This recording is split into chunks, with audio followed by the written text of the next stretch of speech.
He was supposed to fix a broken elevator.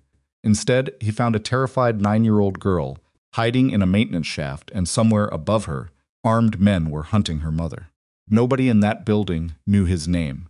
Nobody knew what he'd done before he became the man who replaced light bulbs and kept quiet. But today, every skill he'd buried for 7 years came roaring back because a little girl looked at him with eyes exactly like his daughter's and whispered 4 words that dismantled every wall he'd built around himself. "My mom is still there." If you're new here, subscribe now, hit that like button, and drop your city and country in the comments. Let's see how far this story travels. Don't go anywhere. This one goes all the way. The elevator in Tower C had been making a sound for 11 days. Not a loud sound. Not the kind of sound that made executives stop in the middle of their conversations and look up at the ceiling. It was the other kind, a low, intermittent grinding that happened only between the 14th and 15th floors, barely long enough to register before the car smoothed out again and delivered its passengers exactly where they wanted to go. Most people heard it, decided it was probably nothing, and forgot about it before the doors finished opening. Ronan Hale had been listening to it for 11 days and thinking about nothing else. He was on his back inside the elevator pit at 6:43 in the morning. A flashlight clamped between his teeth and a socket wrench turning slowly in his right hand when he found it. A hairline fracture in the secondary guide rail bracket, not catastrophic yet, not even close, but the kind of thing that would eventually become catastrophic if left alone long enough.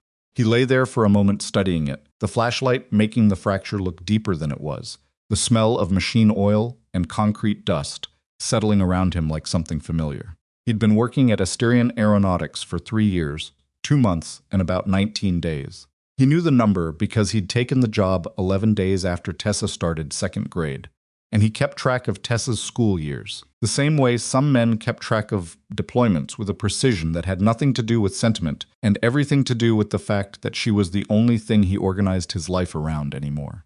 She was 7. She had her mother's dark eyes and a laugh that came from somewhere low in her chest, full and unguarded, the kind of laugh that made strangers on the street turn and smile without knowing why. She liked dinosaurs with an intensity that bordered on academic. She could name 46 species correctly and would correct adults who got them wrong without a trace of embarrassment. She had lost her mother 2 years ago, and she still sometimes set 2 glasses on the table before catching herself. Ronan pulled himself out of the pit, sat on the edge, and made a note in the maintenance log. He wrote clearly and specifically the kind of documentation that didn't leave room for interpretation, because he'd learned a long time ago that vague information in high-stakes situations got people killed. He wasn't in high-stakes situations anymore. He fixed elevators. By 7:15, he was on the 41st floor, replacing a fluorescent tube in the corridor outside Conference Room B that had been flickering since Monday. The building was starting to fill up. He could hear it in the elevator traffic, in the murmur of early arrivals filtering through the executive suites, in the particular quality of the silence that exists in a building that hasn't fully woken up yet. Asterion Aeronautics occupied 11 floors of a 62-story tower in the financial district, with additional space leased on 6 lower floors for research and fabrication. The company made things for aircraft, not aircraft themselves, but the systems that made aircraft do what they were supposed to do, under conditions where doing what you were supposed to do was the difference between landing and not landing. They were good at it. They'd been good at it for 22 years. Under Sabrina Carradine, who had taken over as CEO 4 years ago at 26, they'd become exceptional at it. Ronan knew a fair amount about Asterion because it was his job to know the building, and knowing the building meant knowing what went on inside it. He knew which conference rooms were booked most often. He knew the names of the 3 executives who habitually jammed the paper shredder on the 39th floor. He knew that the cleaning crew on the 43rd floor had a running disagreement about whose turn it was to restock the supply closet. He knew, in the particular way that observant people who are routinely ignored come to know things, a great deal about the rhythms and habits of a place. He didn't know Sabrina Carradine personally. He'd been near her a handful of times once when he'd responded to a stuck elevator on the 44th floor, and she'd been waiting in the lobby with 2 other people, speaking quietly into her phone, not looking at him. Once when he'd replaced a ballast in her assistant's office, and she'd walked through without slowing down. She was 30 years old, and she carried authority the way people do when they've had to earn it in rooms full of people who expected them to fail, with a kind of deliberate calm that looked effortless from the outside, and almost certainly wasn't. He had a passing familiarity with her daughter. Ivy Carradine was 9, and she came to the office on school holidays and sick days, with the particular self-sufficiency of a child accustomed to spending time in adult environments. She did her homework on the floor of conference rooms. She was polite to everyone, including the maintenance staff, which wasn't as common as it should be. Ronan had fixed a jam drawer in the break room once while she was eating lunch alone at the table, and she'd looked up from her book and said, "Is it the rail or the runner?" And he'd said, "Runner," and she'd nodded as if this confirmed a prior hypothesis and gone back to reading. He'd thought about that afterward, on the drive home. Kids who asked questions like that either had a mechanical parent or a lot of time alone. He suspected in her case it was both. At 8:52, Ronan was on the 38th floor, routing a persistent fault in the emergency lighting grid when everything went wrong at once. It didn't announce itself. That was the thing about real emergencies. As opposed to the drills that pretended to simulate them, they didn't come with warning tones and measured escalations. One moment the building was a building, filling with people and purpose, and the particular hum of a Tuesday in motion. Then the lights on his work panel cut out. His radio produced one burst of static and went dead. The door to the stairwell at the end of the corridor sealed with a metallic thunk that was audible from 30 feet away. Ronan set down his screwdriver. He stood still for 4 seconds, an old habit, that pause, built into him during training and reinforced by enough situations where acting on the first second's information had nearly gotten people killed. He listened. He cataloged. He ran through what he knew. Emergency lighting grid fault, which he'd been chasing, could explain his panel going dark. His radio cutting out simultaneously was something else. Radio failure and a stairwell door, sealing in the same window of seconds, was a pattern, not a coincidence. His mind ran through the building's systems. The emergency exits were on an independent circuit from the main power, which meant they'd been triggered deliberately, from a panel that required specific access credentials. He moved to the window. The street below looked wrong. There was a cluster of vehicles parked at the tower's secondary entrance, plain-sighted vans, the kind that held equipment and didn't want to advertise it. Even from this height, he could see the positioning was deliberate. He watched for 30 seconds and counted 3 men on the sidewalk, moving with the specific economy of purpose that isn't quite military and isn't quite civilian, somewhere in between, trained, coordinated. He stepped back from the window. His phone was dead, like everyone else's. He still had his physical building key and his maintenance access card, both of which would open doors that most people in this building didn't know existed.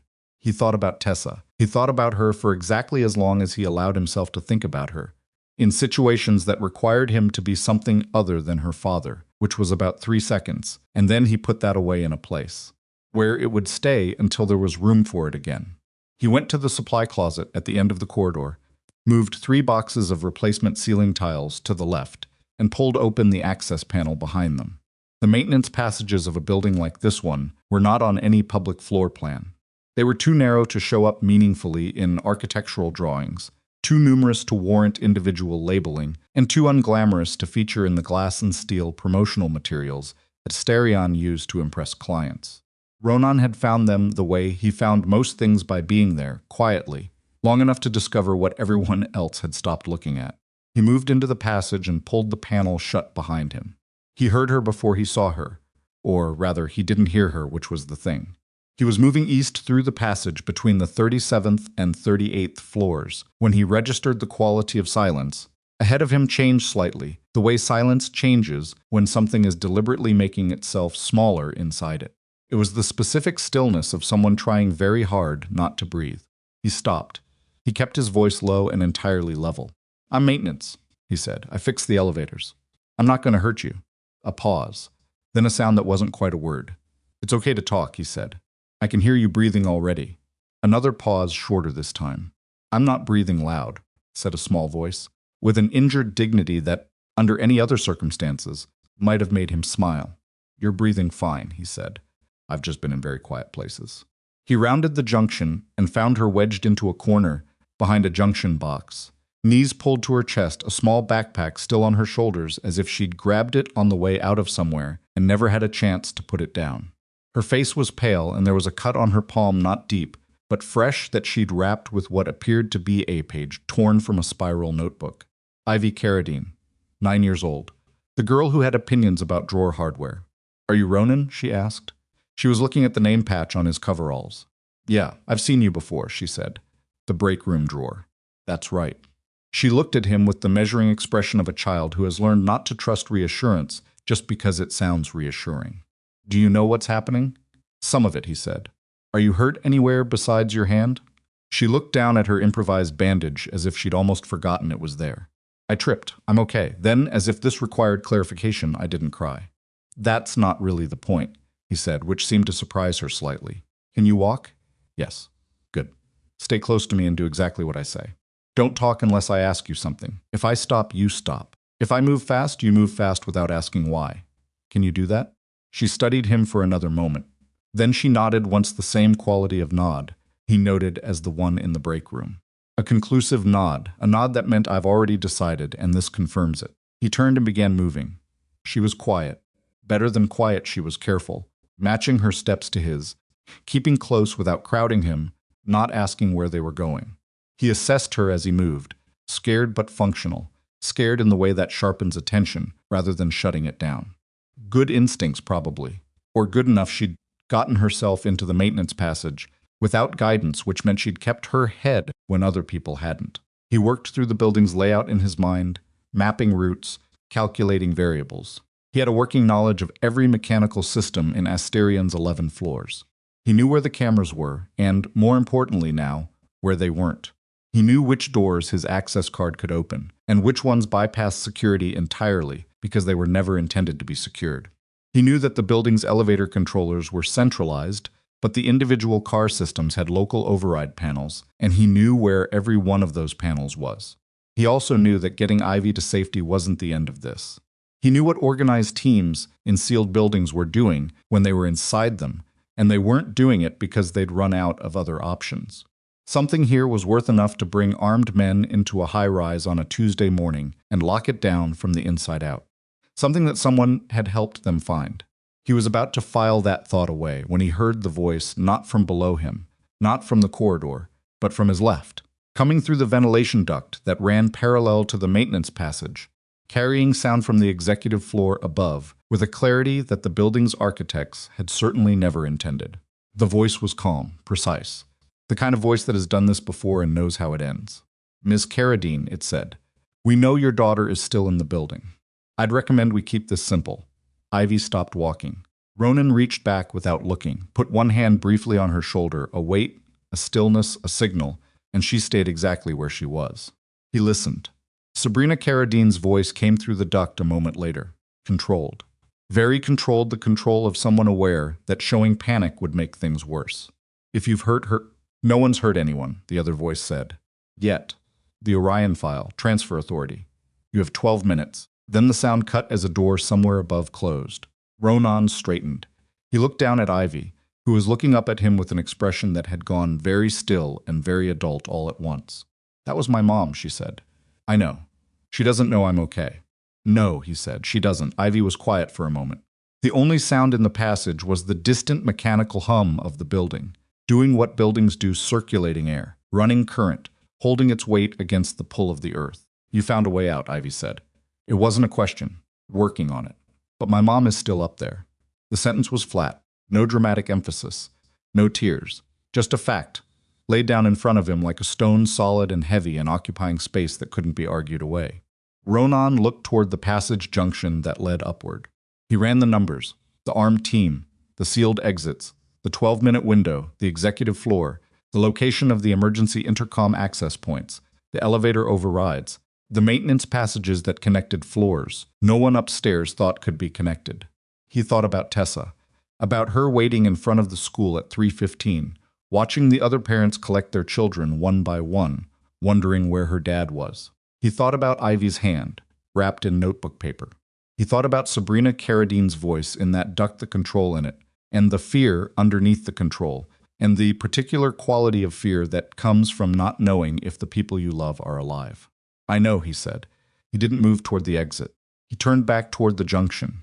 And somewhere underneath 3 years of broken elevators and flickering fluorescence and a life he had built very carefully out of ordinary things, something shifted, old and quiet and very, very awake. Stay behind me, he said. Ivy didn't hesitate. She followed. The maintenance passage between floors 37 and 39 was not a comfortable place to be under any circumstances, and it was considerably less comfortable now.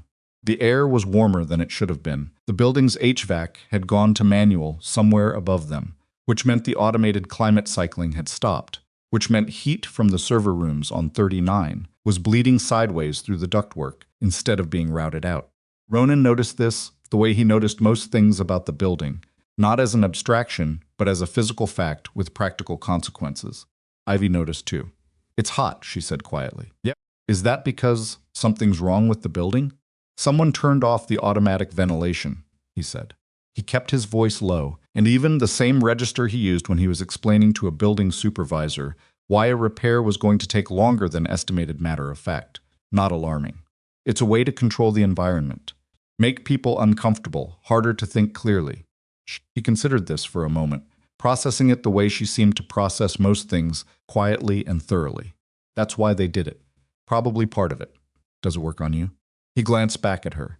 She was keeping up short legs, moving quickly, backpack still on, that cut palm held slightly away from her body. "Not really," he said. "Good," she said, with a conviction that suggested she'd decided to take this as a fact rather than a boast, and moved on. They were heading upward, not outward, which ran against every instinct that emergency training tried to install in civilians, and against the specific instructions of every evacuation drill a Styrian had ever run. Ronan knew this because he'd attended 3 of them, standing at the edges with his toolbox, watching the way people moved and where they bottlenecked and which exits they naturally avoided. He'd paid attention because paying attention to those kinds of details was something he'd never been able to stop doing, even when he wanted to. The passage junction at 39 put them adjacent to the secondary mechanical room, a narrow space packed with electrical panels and junction boxes that virtually no one in the building visited, except Ronan and occasionally the overnight cleaning crew. He stopped at the junction, listened for 30 seconds, and heard nothing on the other side of the access panel except the hum of the electrical systems. He opened the panel, checked the room, and moved them through.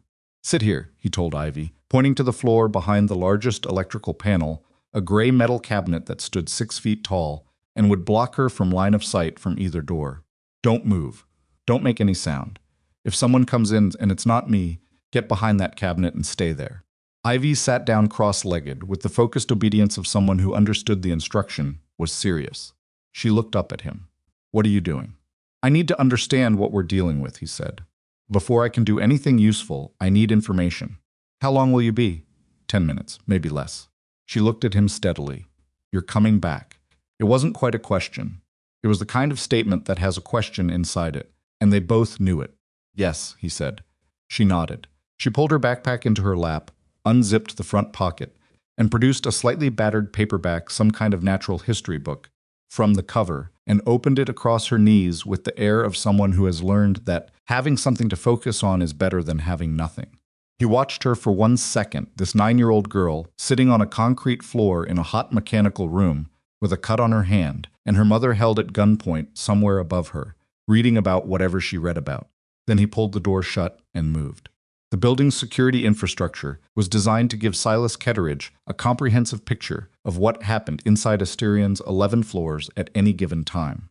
Camera feeds, door sensors, elevator tracking, access card logs, all of it flowed to a central monitoring station on the 40th floor, which was where Silas spent most of his working day in a room that smelled like coffee and recycled air, watching a wall of screens with the mild, proprietary satisfaction of a man who believed he understood everything he was looking at.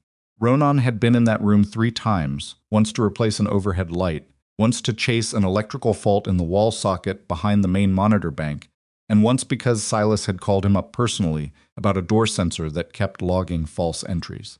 In those 3 visits, he'd learned the layout of the room, the location of the monitor relay hub, and the fact that the system's secondary access terminal, the one that could be used to override individual cameras and door controls, was reachable from the electrical panel in the adjacent storage room. He was not in the monitoring station now. He was in the storage room next to it. He could hear voices through the wall. 2 of them. Neither was Silas. He worked the panel cover off slowly with a flat head and patience, the kind of patience that had been trained into him over years and had never entirely left. The relay hub was exactly where it had been the second time he'd been in here, 6 months ago, when he'd needed to reroute a circuit. He'd made a note of it then, without knowing why habit, just habit, the same habit that had made him memorize the load-bearing structure of every building he'd ever been assigned to work in. He didn't touch the relay hub. He just looked at it, and at the routing it represented, and thought. The problem wasn't that there were armed men in the building. Armed men in a building were a tactical problem, and tactical problems had solutions if you had time and information and the right tools. The problem was the scale of the preparation. Cameras going dark, exits sealing, radios dying. This wasn't improvised. Someone had mapped Asterian systems in advance. Someone with access, which meant someone inside. He thought about the sequence, the camera feeds, the door locks, the communications blackout. Each of those systems had different administrative access. The cameras were managed by the security department. The emergency exits were under facilities management, which technically fell under security as well. The communications infrastructure, the radio network, the internal phone lines was IT. But the kill switch for emergency communications was a physical override in the security monitoring station. All roads went back to security. All roads went back to Silas Ketteridge. Ronan sat with that conclusion for a moment, running through the alternative explanations the way he'd been taught to run through them, honestly, that without favoring the answer he'd already half-formed. And the alternative explanations didn't hold. The timeline didn't allow for external hacking. The specificity of what had been disabled pointed to someone who knew the systems intimately. And Silas had been Asterian's security director for 11 years, which meant he had not only the access but the institutional knowledge to do this without being detected until it was too late. 11 years of trust. That was what this was built on. He replaced the panel cover quietly and moved back toward the mechanical room. Ivy had made it through 12 pages by the time he returned. She looked up when the door opened, and some tension he hadn't fully registered in her face released slightly. She closed the book on her thumb to mark the page. 7 minutes, she said. You were counting? I don't have a watch. I was estimating. She looked at him. Did you find out what's happening? He sat down on the floor across from her, not looming, not standing over her, just level, and told her what he knew. Not everything, not the parts she didn't need, but the shape of it. There were armed men in the building looking for something Asterian owned. They believed they could use her as leverage against her mother. Someone had helped them prepare. She listened without interrupting. Then she said, what are they looking for? Something called the Orion file. Does that mean anything to you? She shook her head slowly. Mom doesn't talk about projects at home. Then, after a pause, she talks about the people. She talks about whether someone on her team is having trouble, or whether she needs to have a hard conversation with someone, but not the technical stuff. She says she doesn't want to bring it home. Something in how she said it, not with resentment, just observation, made Ronan quiet for a moment. He thought about the things he'd chosen not to bring home. The balance Sabrina had apparently tried to strike, and the way it looked from the outside when you were 9. Okay, he said. Here's where we are. There's a way out of this building that they haven't found.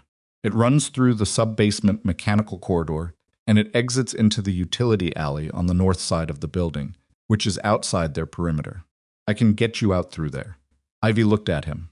And my mom? I'm going to work on that. That's not an answer. He met her eyes. No, he said. It's not. She was quiet for a moment, turning the paperback over and over in her hands. Then she said something he hadn't expected. What can I do? What? To help. What can I do? She said it without heroics, without the dramatic urgency of a child who'd watched too many movies. She said it the same way she'd asked about the drawer runner, practically, as if the answer was information she intended to use. He thought about it honestly. You can stay calm and do what I ask. That's not nothing. It's also not everything. No, he agreed. It's not everything. He stood up and moved to the secondary electrical panel on the far wall, a smaller cabinet, mostly used for the floor's emergency lighting circuits. He opened it and looked at the configuration. The building's emergency intercom system ran on a dedicated circuit, separate from the main communications infrastructure that the intruders had killed. It was designed that way deliberately, the theory being that if the main systems went down, there needed to be a way to communicate evacuation instructions. Nobody had thought to kill it, because it wasn't on the standard network diagram. It was on the maintenance diagram, the document nobody read. Does this building have fire alarm pull stations on each floor? Ivy asked from behind him. Yes. And those are on a different system from the cameras and the doors? He looked at her over his shoulder. Why? She shrugged. I'm trying to understand the architecture. Mom talks about systems thinking, how one thing connects to another. Then, I'm not going to do anything. I'm just trying to understand. He turned back to the panel. The fire suppression system has its own circuit and its own triggers. If you pulled a station manually, it would activate the suppression heads on that floor, and it would send a signal to the fire department on an independent line that the intruders probably don't know about. He paused. But it would also tell the men in this building exactly which floor it was pulled from, and they'd be there inside 2 minutes. So it's a last resort, she said. Everything is a last resort right now, he said. The point is not to need last resorts. He traced the emergency intercom wiring with one finger, following it from the junction point to the broadcast relay. The system was old, installed during the building's original construction and updated twice since, but not replaced entirely. It was the kind of infrastructure that no one thought about until it was the only thing that worked. He could reach it. He could activate it selectively by floor, if he bypassed the main broadcast switch and routed it through the individual floor feeds manually. He could talk to people in this building without using the main intercom, which the intruders had probably already located and were likely monitoring. He could also, if he was careful, and if the electrical routing worked the way he thought it did, use the elevator systems. The thought assembled itself fully as he stood there looking at the wiring. The elevator cars were individually controlled from local panels, but they were coordinated by the central system in the basement, a system he had complete access to through the maintenance override. The intruders had locked the emergency exits. They had killed the external communications. But they had not anticipated someone who knew how to run the elevators independently of the building's main control infrastructure, because it hadn't occurred to them that anyone in this building had that knowledge. He thought of Ivy in the break room. Is it the rail or the runner? I need about 20 minutes, he told her. Can you give me 20 minutes here without moving? Yes, she said immediately. Then what are you going to do? I'm going to start moving people, he said. There were, by his best count, somewhere between 40 and 60 people on Asturion's 11 occupied floors when the building went into lockdown. He'd seen the morning arrivals. He'd tracked elevator traffic. The executive floors above 40 were more densely populated than the lower floors, which were mostly research and fabrication staff, who came in later and were probably better positioned near exit points. His first concern was the clusters. When people are trapped and frightened and their communications are cut, they cluster. They find each other and stay together because the evolutionary logic of surviving together is older than language and much more immediate than reason. Clustering kept them visible to the intruders, kept them manageable as a group, and made them terrible at making decisions. The wrong person panicked or the wrong person tried to be decisive, and 50 people followed the loudest voice rather than the most useful one. He needed to break the clusters. He accessed the elevator control panel through the maintenance override junction in the mechanical room, a process that required physical access to a panel that existed in no documentation visible to anyone who hadn't. Personally mapped the subfloor electrical layout. He could see the current state of each elevator car. 4 of the 6 cars were parked on floors 38 through 41, which was where the intruders had concentrated. The remaining 2 were on lower floors. He released the cars selectively. Not all of them at once. One at a time, routed to specific floors, held for 90 seconds, then moved. The logic was deliberate. He sent cars to floors where, based on his knowledge of Asturion's occupancy patterns, people were likely to be clustered and likely to be near a stairwell that he could simultaneously unlock with a timed override through the emergency door system. He couldn't make announcements. Not yet. The moment he used the intercom, the people in this building would know someone was working against the intruders, and so would the intruders, and he would lose the ambiguity that was currently his best tactical asset. But he could move elevators, and people, given a choice between a locked stairwell and an open elevator car, would choose the open elevator car. He ran the sequence. Car 3 to the 35th floor, where the legal department had their bullpen and where he was reasonably certain 12 to 15 people were hiding in the internal conference room. Hold. Released to basement 2, which was below the intruders' observed perimeter.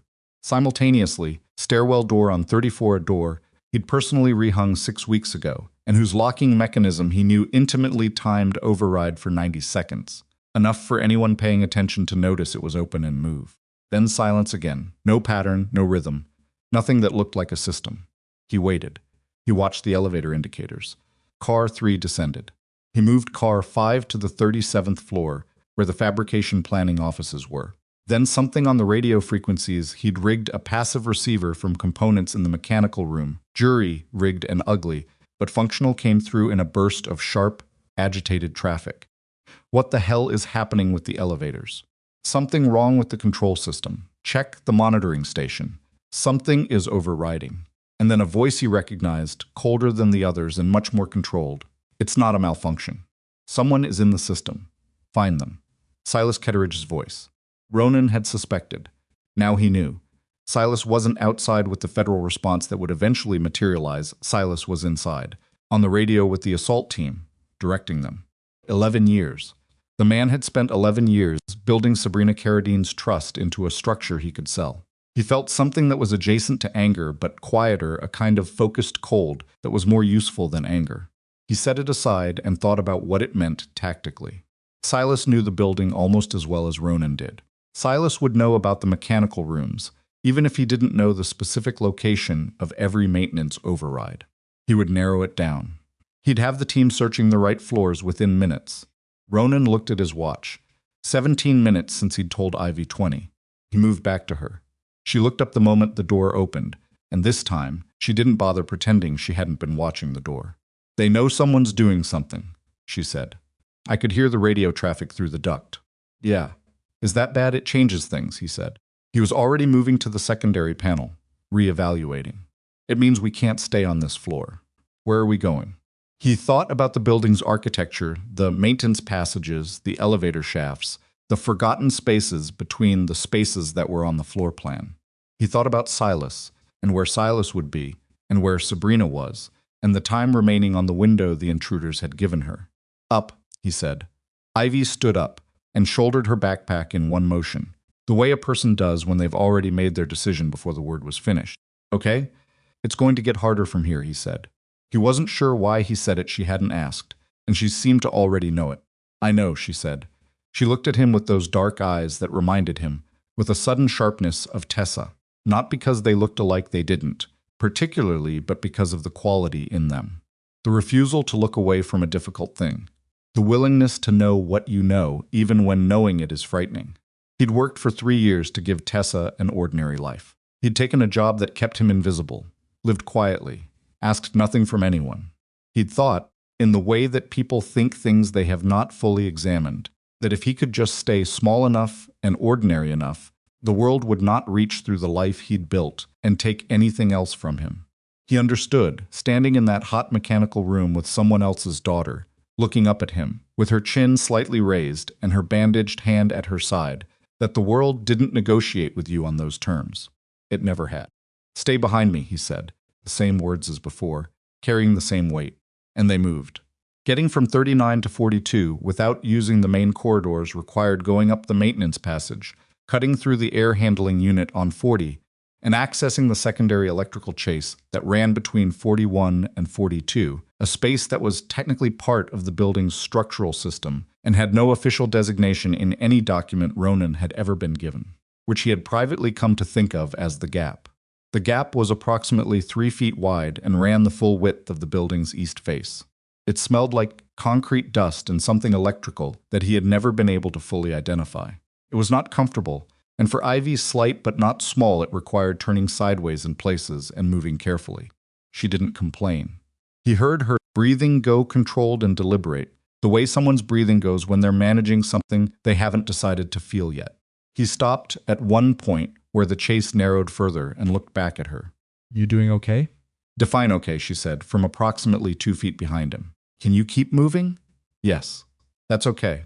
"That's a very low bar," she said, and he heard something in her voice that might have been, under completely different circumstances, almost funny. "It's the right bar for right now," he said. They came out through an access point above the ceiling tiles of a storage room on 42, the executive support floor, which housed the administrative staff for the leadership team. He helped Ivy down from the ceiling space, and she landed with a soft thud and immediately looked around with sharp, assessing eyes. The room was empty.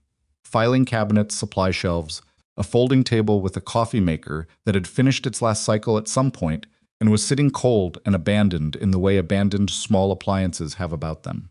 Through the door, which had a window, he could see the corridor. Empty, but recently not. There was a coffee mug knocked over near the water cooler, a jacket left on the floor beside a desk chair. People had been here and left in a hurry. He didn't know if that was good or bad yet. He moved to the door and listened. Voices, 2 of them, coming from the direction of the executive suite, which was on the far end of this floor.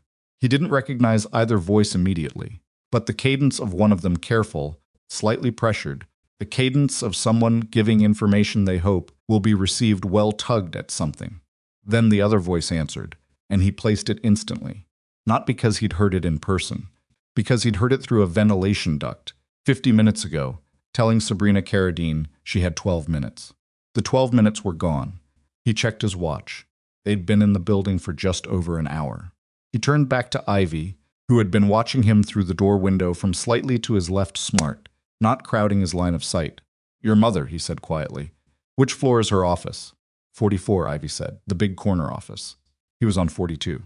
2 floors, with at least one armed man between here and there, and, he now suspected, Silas Kettridge somewhere in the vicinity, trying to do damage control on an operation that was starting to behave in ways he hadn't planned for. He looked at Ivy. She looked back at him. "There's a maintenance hatch in the men's restroom on this floor," he said. "It accesses the elevator shaft directly. I used it 8 months ago to replace a cable guide on car 2. It's not comfortable, but it's completely off their map." "A maintenance hatch," she repeated. "In the men's restroom." "Yes." She looked at him with an expression that suggested this particular detail was something she was filing under things about today that are very strange. "Okay," she said. He looked at her one more time, this small, careful person who had not cried and had not asked to be reassured and had not done anything except what was needed since the moment he'd found her. He thought of the 12 minutes that had already passed. He thought of Sabrina Carradine's voice in the duct, holding itself together by deliberate effort over something that was close to breaking. "We're going up," he said. "And when we find your mom, you let me go first, no matter what. You understand?" "Yes," she said. "And if I tell you to run—" "I run," she said. "I know." Then, with a precision that caught him slightly off guard, "You don't have to explain the whole plan to me. I understand that you're not going to get my mom out without going toward the danger. I just need you to not get killed." He looked at her. "Because Asterion needs its elevator guy," she added, with a gravity that was not quite deadpan, but was trying to be. He felt something shift in his chest, small and complicated and not entirely unpleasant. "Come on," he said, and they went up. The elevator shaft smelled like machine oil and old metal, and something faintly electrical that never quite went away no matter how many times Ronan had worked in it. The emergency lighting inside the shaft, a strip of low-wattage LEDs, running along the guide rail from basement to roof, had stayed on, separate from everything the intruders had killed, and in their dim orange glow the shaft looked cavernous and industrial, and nothing at all like the polished surfaces the building presented to the people who used it every day. Ronan went first. He found the rungs of the maintenance ladder, set into the shaft wall, and tested his weight on the first 2 before moving, habit overriding urgency the way it always did. The rungs were solid. He climbed 3 and looked down at Ivy, who was standing at the base of the ladder looking up at him with her hands already on the lowest rung. "Same as the passage," he said. Keeping his voice low, the shaft carried sound in ways that were hard to predict. Close and quiet. "Don't look down." "I wasn't going to look down," she said, in the tone of someone who had not yet decided whether to look down and was now actively reconsidering. "Don't," he said again. "I heard you the first time."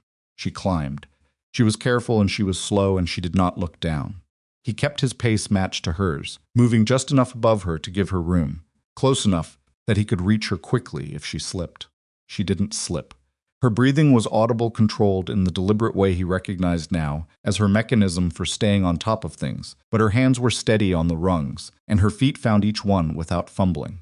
They came up through 43 in the same way they'd gone up through 42, which was to say through a maintenance hatch that had been installed for elevator technicians in 1987 and had not been considered by anyone planning the layout of what was currently happening inside this building. He opened it carefully, checked the small equipment room on the other side, listened for 15 seconds, and helped Ivy through. She landed beside him and said nothing. She looked at the room's circuit breakers, cable runs, a A single metal shelf with labeled components going back to the original building installation, and then at the closed door on the far wall, and then at him. "This floor is between her office and the assault team's center of operations," he said quietly. "I need to know what's on the other side of that door before we go through it." "How?" He moved to the door and pointed to the half-inch gap at the bottom. The corridor beyond was visible through it, or, rather, the light was visible, and the light told him something. The overhead fluorescents were off, which meant the intruders had cut the lighting on these floors, deliberately, or the automatic systems had failed. The emergency lighting was on that faint orange again, enough to see shapes and movement but not faces. He dropped to a knee and looked through the gap. Corridor. Empty in the immediate section. He could see to the junction about 40 feet away, where the corridor turned toward the executive suite, and at that junction there was a shadow stationary, positioned. One man, guarding the junction. He straightened up and moved back to Ivy. "There's someone between us and the stairs to 44, he said. "Can you get past him?" He thought about this honestly. Getting past a positioned guard without triggering a response required either distraction, concealment, or taking the guard out of the equation entirely, and the third option created problems, noise, radio silence that would be noticed, a missing person that would be noticed. The first option required something to draw the guard's attention away from the junction, which required something's happening else somewhere in the building that was worth his attention. He looked at the electrical panel on the wall. He looked at it for about 4 seconds. Then he opened it. The 43rd floor's electrical panel had 2 distinct circuits that he knew without checking. The main lighting, which the intruders had killed from a master switch on 40, and the emergency lighting, which was running on battery backup and couldn't be killed from a master switch at all without physically disconnecting each unit. But there was a third circuit in this panel that most people, even people with a working knowledge of commercial electrical systems, would not have known to look for the exterior architectural lighting circuit. The ring of high-intensity LEDs mounted on the outside of the building's facade, designed to illuminate Asterion's name and the building's distinctive angled crown at night. The circuit had its own independent power source because it was on a timer, and the building management company charged a separate rate for the exterior display, which was billed to the tenant and managed separately from the interior systems. It was at this moment, completely separate from everything the intruders had touched. He looked at the circuit board. He looked at the configuration. He thought about the Morse code he'd learned at 22, and had never had occasion to use outside of training, had never actually deployed in a real operation, had always regarded as one of those skills that sat in his mind like furniture in a room no one entered. He found the exterior lighting manual override switch, a physical toggle, yellow handle, poorly labeled because whoever had installed this panel had done so in a hurry and labeled the important things last. He flipped it to manual. Then he began. 3 short pulses. 3 long. 3 short. He paused. 3 short, 3 long. 3 short. He paused again and ran the sequence a 3rd time. It wasn't elegant. The toggle was stiff, and the pulses weren't clean. But the international distress signal was designed to be recognizable precisely because it didn't require elegance. It required repetition and distinctiveness, and he could provide both. From outside the building, from the street, from any of the surrounding buildings, from anyone standing at a window in a 62-story tower in the middle of the financial district and watching the facade of Asterion Aeronautics blink in an unmistakable rhythm that had nothing to do. With architectural ambiance, it would be visible. Someone would see it. He didn't know who. He didn't know how long it would take, but someone would see it, and they would either recognize it or they would find someone who did. And either way, it started a clock on the outside that hadn't existed 30 seconds ago. He held the switch in manual, running the sequence on a loop, and looked at Ivy. She was watching his hand. Her expression was one he couldn't entirely read, concentrated, and a little pale and something underneath that was working very hard. "Morse code," she said. "On the outside lights." "Yes." She looked at the window. They were on the interior of the building. No exterior view from this room, but she looked in the direction of the facade anyway, as if she could see through the wall. "Will anyone know what it is?" "Someone will," he said. He didn't add "I hope," because hope wasn't the right framework. It was a probability calculation, and the probability was high enough to act on. He counted 2 more cycles on the switch, then set it to a continuous slow pulse, not Morse anymore, just irregular enough to look wrong to anyone watching from outside, regular enough to be noticed, and left it running. "We need to move," he said. The distraction came from himself, which was the least elegant solution and the most available one. He left Ivy in the equipment room with instructions to lock the door from the inside using the manual bolt-old hardware, original to the building, the kind of thing that should have been replaced and never was, and told her what to do if he wasn't back in 15 minutes. She listened without interrupting. When he finished, she said, "The fire pull station. 42 Eastern Corridor, third from the stairwell." "That's right, 15 minutes," she said, "yes." "Don't make it 16, she said. And the way she said it carried something he recognized. It was the voice of someone who has learned that saying "be careful" out loud doesn't actually help anyone. He went through the door. The corridor was orange-lit and empty in his direction. He walked toward the junction with the deliberate, unhurried gait of someone who belongs exactly where they are. This was not bravado. It was calculation, because purposeful movement in a building reads differently than careful movement to anyone trained to watch it. Careful movement meant hiding. Purposeful movement meant belonging. He'd used the distinction before, in other buildings, in other situations, and he used it now in gray coveralls with a wrench on his belt, walking toward a man with a weapon who did not yet know he was coming. He got to within 20 feet of the junction before the guard stepped fully into view and stopped. The guard was not expecting a maintenance worker. This was evident in the 3-second gap between seeing Ronan and reacting to him. 3 seconds of pure cognitive dissonance, the mind trying to reconcile what it was seeing with what it had been told to expect, and that gap was exactly what Ronan had counted on. Ronan didn't slow down. He kept walking and raised one hand in the kind of tired procedural wave that people give when they want to communicate, "I'm just doing my job and I'd rather not be here either." "Ventilation fault on 43, he said. Building ops called it in before the system went down. Need to check the air handler or it's going to trip the fire suppression." The guard brought his weapon up, compact, tactical, the kind of sidearm that went with people who expected to use it in enclosed spaces. "Stop," the guard said. His English had an accent Ronan couldn't immediately place. Ronan stopped. He kept his hands visible. He kept his face at the specific level of mild inconvenience. That was the natural expression of a maintenance worker who had been doing this for 9 hours and had at least 3 more calls waiting. "Building management called before comms went down," he said again flatly. Not nervous, not aggressive. "Flat air handler on 43. If I don't check it in the next 10 minutes, you're going to have foam on the 43rd floor. Which I assume is not something you want." The guard looked at him.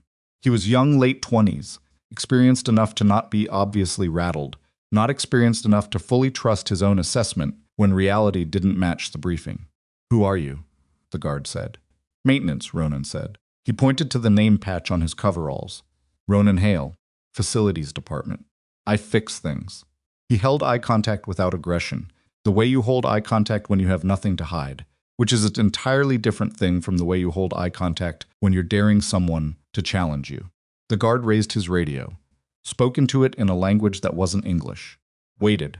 In the silence, Ronan heard something come back through the radio, not words he could make out clearly, but the tone of it.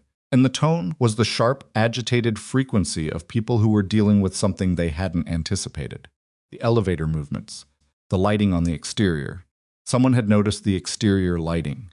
The guard looked at his radio, then at Ronan, then toward the junction, and in that moment of divided attention, Ronan moved. Not violently. He didn't need violence. What he needed was 20 seconds and a door, and he had both. He stepped forward and through the junction while the guard was looking at his radio, rounded the corner, and went for the stairwell at the end of the corridor in a walk that was almost but not quite a run, because running drew attention in a way that swift, purposeful movement didn't. The stairwell door opened on his access card. He'd had a maintenance override on the executive stairwells since his 2nd month at Asterion, installed to allow after-hours work access. Never revoked because no one thought to revoke maintenance access, and he took the stairs to 44. Behind him, he heard the guard's voice, louder now, calling into the radio. He had less time than 15 minutes. The 44th floor was where things went completely wrong, and where Ronan understood, with the particular clarity of a man who has been in enough collapsing situations to recognize one, that whatever plan he had was about to meet reality and not survive the encounter entirely intact. He came through the stairwell door and found the corridor empty in both directions, and for a moment that emptiness was alarming, in a way that a crowd would not have been, because it meant people had been here recently and weren't anymore. There were signs of it: a phone on the floor near the elevator bank, a chair pulled out from an alcove desk and left at an angle that suggested hasty departure. Whatever had happened on this floor had happened in the last 30 minutes. He moved toward the executive suite at the far end of the corridor. The door to the boardroom was closed. Through the narrow window panel beside the door, he could see the room and the people in it. Sabrina Carradine was standing at the head of the boardroom table. Not sitting, standing, which told him something about her. She was 30 years old, and she was wearing a dark blazer over a gray shirt, and her hands were flat on the table surface in a posture that was part steadiness and part defiance. She was looking at the man across from her. The man across from her was Silas Ketteridge. Ronan had seen Silas professionally dozens of times in the corridors, in the monitoring station, passing through the lobby with the practiced ease of a man who knew where every camera was because he had installed them. Silas was 54, with the kind of face that became more authoritative with age, gray at the temples, a posture that projected command. He had always struck Ronan as someone who was very good at seeming trustworthy, which was not quite the same thing as being trustworthy, but was usually sufficient for the difference to go unnoticed. He was not projecting trustworthiness now. He was standing between Sabrina and the boardroom door, with a handgun held in a two-hand grip that suggested training, pointed at the floor but ready. Two other men, the assault team members, tactical gear, weapons out, were stationed at the far side of the room. Also in the room, 3 Asterian executives huddled near the windows, 2 administrative staff, seated at the far end of the table, and Sabrina, standing at the head of it, not huddling, not seated, standing. Ronan watched for 30 seconds. He catalogued positions, angles, distances. He noted where the 2 armed men were looking toward Sabrina, toward the executives, and where they were not looking, which was toward the service entrance on the south wall of the boardroom. The service entrance connected to the executive kitchen, and beyond that, to the passage he'd accessed from 43. He moved away from the window and found the service corridor. He needed information before he went through that door. Specifically, he needed to know what Silas had and hadn't done in the last hour, because the answer to that question would determine how much time he had. He found an intercom access panel in the service corridor, a maintenance unit, not the executive system, not the room speaker, but the infrastructure level feed that ran underneath the finished room. He opened it. The wiring was exactly as it was in the schematics he'd memorized. He bypassed the main broadcast switch the way he'd planned on 43 and routed it to a single feed, the executive floor system, which had speakers in every room on 44. Then he thought about what he was about to do. Once he used the intercom, everything changed. The intruders would know a person was operating against them from inside the building. Silas would know. They would have a direction to move in, a specific threat to respond to, instead of the diffuse malfunction they'd been chasing. He would lose the ambiguity. He would gain, instead, their full attention, which was exactly as dangerous as it sounded, and also, currently, the only thing he had that could actually help Sabrina and the people in that room. He thought about Tessa. He thought about her specifically, not abstractly, not as a general motivation, but the specific fact of her. The way she'd stood at the kitchen counter last Tuesday morning, eating cereal and reading a dinosaur book simultaneously. Milk dripping off the spoon onto the counter without her noticing. Her concentration so complete that she didn't hear him come in from the other room. He'd watched her for about 10 seconds and thought, this is the whole reason. Then he activated the intercom. His voice went everywhere at once, every speaker on every floor of Astrion's 11 occupied levels, the executive suites and the research floors and the break rooms and the corridors and the monitoring station, where Silas's accomplices were tracking the building's systems. Attention, everyone in the building. His voice was level. He kept it that way deliberately, not dramatic, not urgent, just clear. This is Ronan Hale, facilities maintenance. I need everyone on floors 35 through 39 to move to the sub-basement mechanical corridor through the route I'm about to describe. The route is clear. Move now and move quietly. Don't take the main stairs. There is a service stairwell behind the supply room on each floor. Use that. He paused for 2 seconds. Then he gave the route. He'd walked it himself, twice in the last hour, and he described it with the precision of someone who had personally verified every step, which junction to take, which doors were unlocked, which sections of corridor were visible to the exterior cameras that the intruders were likely using. Then he said one more thing. He said it calmly, and he said it clearly, and he said it knowing that it was the moment everything in this building would reorganize itself around a new reality. Silas Ketteridge, Astrian's security director, is working with the assault team currently occupying this building. He's on the 44th floor.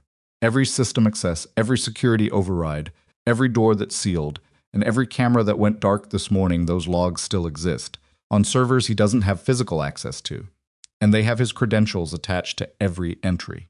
He released the intercom switch. The silence lasted about 4 seconds. Then the radio traffic on his jury-rigged passive receiver exploded. He heard Silas's voice not through the receiver this time, but through the wall. Through the door of the boardroom, raised for the first time since Ronan had been watching, the control cracking along a fault line that had been there all along, and that had finally found the pressure it couldn't absorb.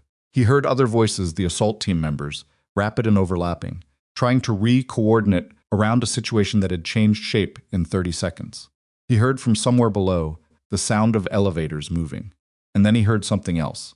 From inside the boardroom through the door, Sabrina Carradine's voice not raised, not panicked, but directed with a precision that cut through the noise on the other side of the room like something structural. "You're done, Silas," she said. He went to the service entrance and put his hand on the door. Inside the boardroom, the atmosphere had shifted in the way atmospheres shift when the axis of a room moves, when the person who has been holding all the cards turns over a hand that wasn't what they thought it was. Silas was at the end of the table, the gun still in his hand, but his posture had changed in the seconds since Ronan's voice had come through the speakers.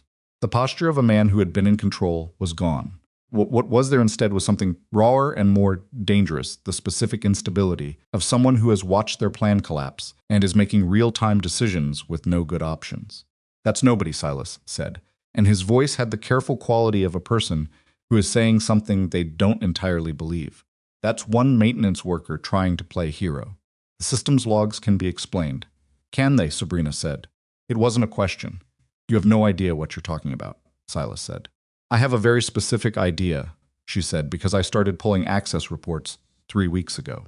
Ronan pushed the service door open. It was a plain door metal, slightly warped at the top where the buildings had settled, and it opened with the small resistance of a door that isn't used often, a sound that wasn't quite a squeak and wasn't quite silence, but was somewhere in between that mostly swallowed by the raised voices in the room. Silas turned. He saw a man in gray coveralls standing in the doorway of the executive kitchen with a wrench on his belt and no weapon visible and no tactical gear and nothing, in fact, that should have been threatening in any meaningful way to a man holding a firearm in a room he controlled. For a moment not long, 2 seconds at most, Silas looked at Ronan with an expression that crossed from surprise to contempt so quickly the two things blurred. "The maintenance man," Silas said. "You're the one on the intercom." "Yeah," Ronan said. "You're going to get yourself killed," Silas said. He raised the gun. The two assault team members on the far side of the room were moving not fast enough, not with the coordination they'd had an hour ago, because an hour ago they'd been inside a controlled situation, and now they were inside a deteriorating one, and deteriorating situations affected aim and timing and decision-making in ways that were difficult to train out entirely. Ronan didn't move for the gun. He didn't move for Silas at all. He stood in the doorway and said, in the same level voice he'd used on the intercom, "You pulled the emergency exit seals at 8:49 this morning. The door sensors log every state change with a timestamp and the credential used. Your card. You accessed the camera override from the monitoring station at 8:46, 3 minutes before the assault team entered the building through the secondary entrance. That's in the log. You called external communications blackout from the same station at 8:48. Also your card." Silas said nothing. "The system that stores those logs," Ronan continued, "is not connected to the network you gave them access to.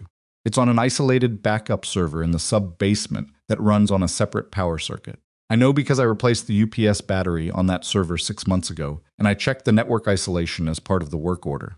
He paused. "The logs are intact. They've been intact this whole time.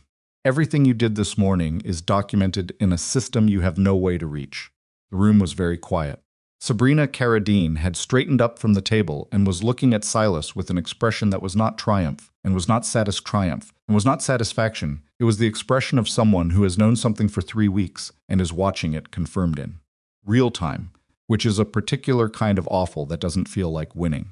One of the executives near the windows, a man Ronan recognized as the CFO, mid-50s, The one who always complained about the air temperature said, in a voice very close to a whisper, Silas. Silas looked at him. He looked at the gun in his own hand. He looked at Ronan. Then he looked at Sabrina. I was going to be careful, he said.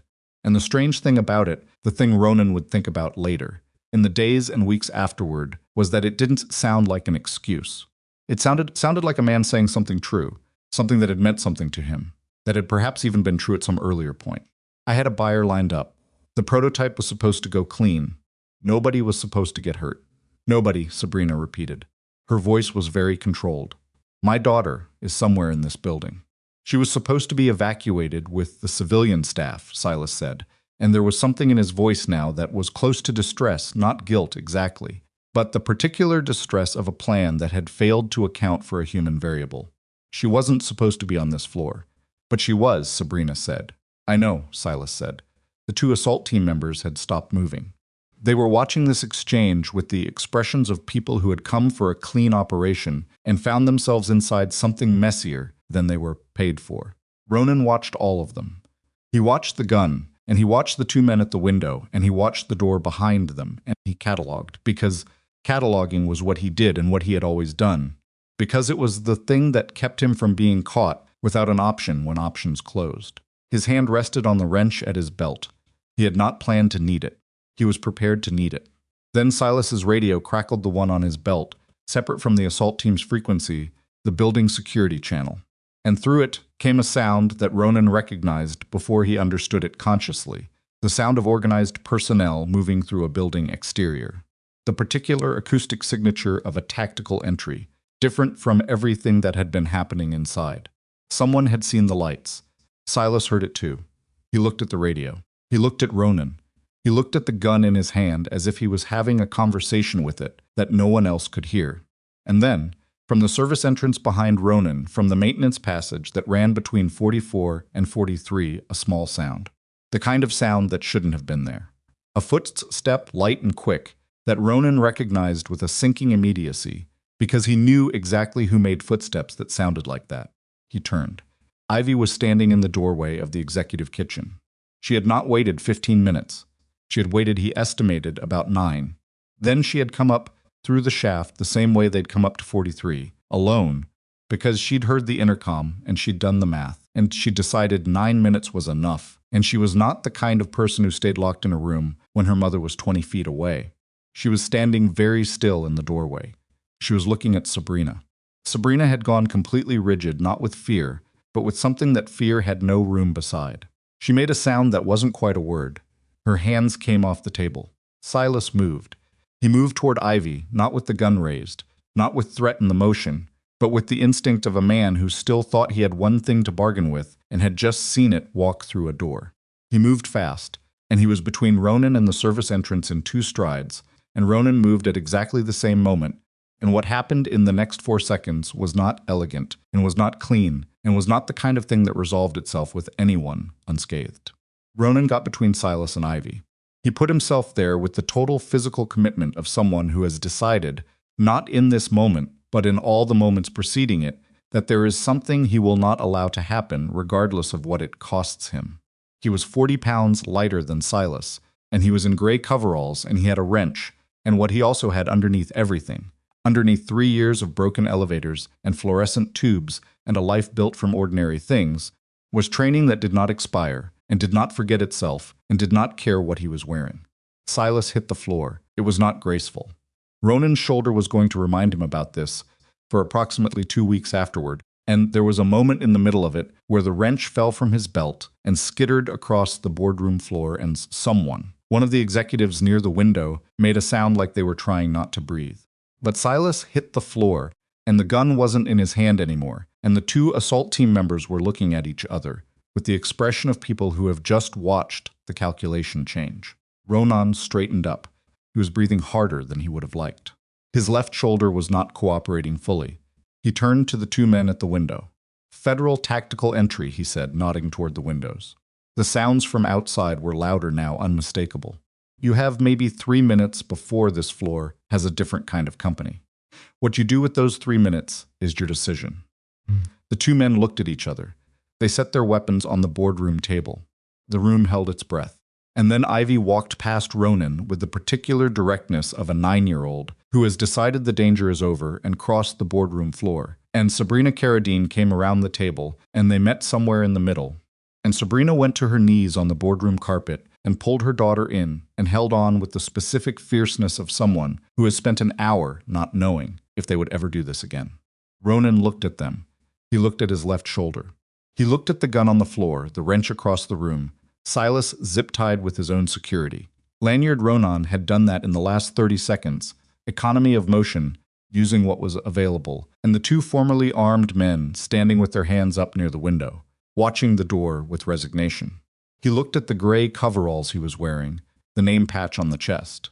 Ronan Hale. Facilities. Outside, on the building's facade, the lights were probably still blinking. He'd left them running on the panel on 43. Someone had seen it, and they'd sent people, and those people were in the building now and working their way up. He sat down on the nearest chair. His shoulder hurt. He was very tired. And somewhere in this city, in a school that was still going about its ordinary Tuesday, a 7-year-old girl was probably right now arguing with a classmate about whether a brachiosaurus could realistically defend itself against a theropod predator, or correcting her teacher about the correct number of cervical vertebrae in a sauropod neck, and she had no idea that her father had just spent the last 2 hours inside, something that he had worked very hard to make sure she never had to know about. Sabrina looked up from where she was kneeling on the floor with Ivy. She looked at Ronan across the boardroom. She looked at him for a long moment. He looked back. He didn't say anything.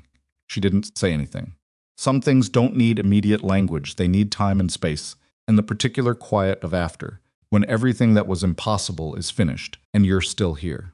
From below, through the building's bones, Ronan could feel the vibration of people moving in organized purpose, the federal tactical team working their way floor by floor, clearing rooms, following the evidence trail that his elevator movements and door overrides, and the exterior Morse signal had laid down without him fully intending it as a trail. Silas was on the floor, hands secured, staring at the ceiling with the vacant expression of a man who has run out of calculations. The boardroom was quiet. Outside, the city went on being a city, indifferent and enormous and full of ordinary mornings that had not gone the way this one had, and Ronan sat in his chair and let the quiet be what it was, because the quiet after everything was enough. The federal tactical team reached the 44th floor at 9:57 in the morning. Ronan knew the exact time because he'd been watching the clock on the boardroom wall, an analog clock, which had continued functioning through everything, because analog clocks didn't depend on building infrastructure, and he'd been tracking it with the particular attention of someone who has been in enough situations to understand that time, in the aftermath of a crisis, becomes very important very quickly. Who was where? What happened when? The sequence of events that would need to be reconstructed by people who hadn't been there. He heard them before the door opened, the specific cadence of organized entry, two-man movement, the sound of a hallway being cleared room by room with professional efficiency. Then the boardroom door came open hard, the way doors come open when the people opening them don't know what they'll find on the other side, and 4 men in tactical gear came through in a stack with weapons up and voices low and controlled, calling positions and clearance in the clipped shorthand of people who have practiced this, enough that it no longer requires thinking. Ronan sat very still in his chair and kept his hands visible. "Hands," the first man said. "Already up," Ronan said. The man looked at him, gray coveralls. Name patch. No weapon. One hand resting oddly against his body because his left shoulder had decided sometime in the last 20 minutes to stop being fully cooperative. Then the man looked at the 2 former assault team members standing near the window with their hands raised. Then at Silas on the floor. Then at Sabrina, who had gotten to her feet with Ivy, still pressed against her side, one arm around her daughter with the inflexibility of something load-bearing. "Federal Tactical, everyone stay where you are," the lead agent said. He was already scanning the room, reading it, doing the same inventory Ronan had been doing all morning, but with more authority and better equipment. "The building is mostly clear," Ronan said. The assault team's main personnel were concentrated on floors 40 through 42. "I moved most of them around using the elevator system, and the emergency door overrides. They'll have consolidated somewhere by now. Probably 38 or 39. The agent looked at him with an expression that was not quite skepticism and not quite belief, somewhere in between, which was the professionally correct response to a man in a maintenance uniform, telling you he'd redirected an armed assault team using elevators. "You're the one who sent the Morse signal," the agent said. "Exterior architectural lighting circuit," Ronan said. "Independent power. They didn't touch it. And the intercom." "Yes." The agent looked at him for another 2 seconds. Then he spoke into his radio, relaying information to the teams on the floors below. Ronan's description of where the assault team had likely consolidated, the specific routes he'd been using through the maintenance passages, the sub-basement exit corridor where he hoped at least some of the civilian employees had made it out. The room began to reorganize around this new authority. 2 agents went to the assault team members at the window, efficient and practiced. A third crouched near Silas, checking the improvised restraint. The security lanyard had done the job, though the agent replaced it with proper cuffs with an expression that suggested he'd seen worse improvisation. Sabrina stayed where she was, Ivy against her side, watching all of it with the expression of someone who's keeping themselves upright through sheer quality of will and is aware that at some point soon that will become harder. Ivy, pressed into her mother's side, was looking at Ronan. He looked back at her. She gave him the same nod she'd given him in the maintenance passage, conclusive, decided, and then turned her face into her mother's shoulder. What followed was the part that no one in movies ever showed properly, which was the long, disorganized, frequently frustrating process of an emergency scene returning to something that resembled order. It took 4 hours. Ronan spent most of them in a conference room on the 38th floor that the federal team had converted to an interview space, sitting across a table from an agent named Carver, who had the particular combination of patience and precision that Ronan associated with people who were very good at their jobs and had stopped needing to prove it. Carver asked his questions methodically and without drama, and Ronan answered them the same way. The timeline, the access logs, the elevator overrides.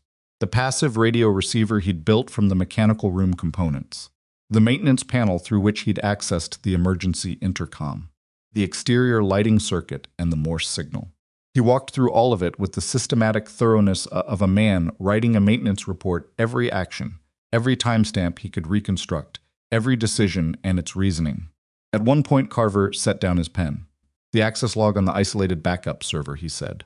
"You mentioned it specifically in the intercom broadcast. You were confident it was intact." "Yes, how confident?" "I replaced the UPS battery on that server in March," Ronan said. 6-month service interval. It was on my work order. While I was there, I checked the network topology because there'd been a question the previous quarter about whether the backup systems were on the same network segment as the main infrastructure. They weren't. They never had been. It was a question someone asked. I verified the answer. I logged it and moved on. He looked at Carver. I didn't think about it again until this morning. Carver looked at him for a moment. "You've got a strong working knowledge of this building's systems." "It's my job. It's more than most people's job." "I take it seriously," Ronan said. Carver picked his pen back up. "I'm going to need your military record." Ronan had been waiting for this. He'd been waiting for it since the moment the tactical team came through the door, and it had arrived with less drama than he'd expected, which he appreciated. He'd had, in the years since leaving the Navy, a range of experiences with how people responded to finding out what he'd been, from the ones who immediately wanted the full story, the missions, the details, to the ones who became uncomfortable and started speaking to him differently, like the information had reclassified him into a category that made ordinary conversation awkward.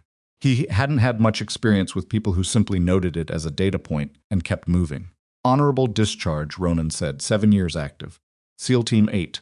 I can give you the contact for my commanding officer former. He's retired now." "Any reason you'd be difficult to verify?" "No."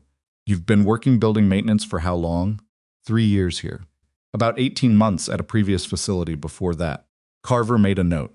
He wasn't asking the obvious question, which Ronan noticed, because the obvious question, why does a Navy SEAL spend 3 years fixing elevators, was the kind of question that seemed large from the outside and was from the inside not complicated at all.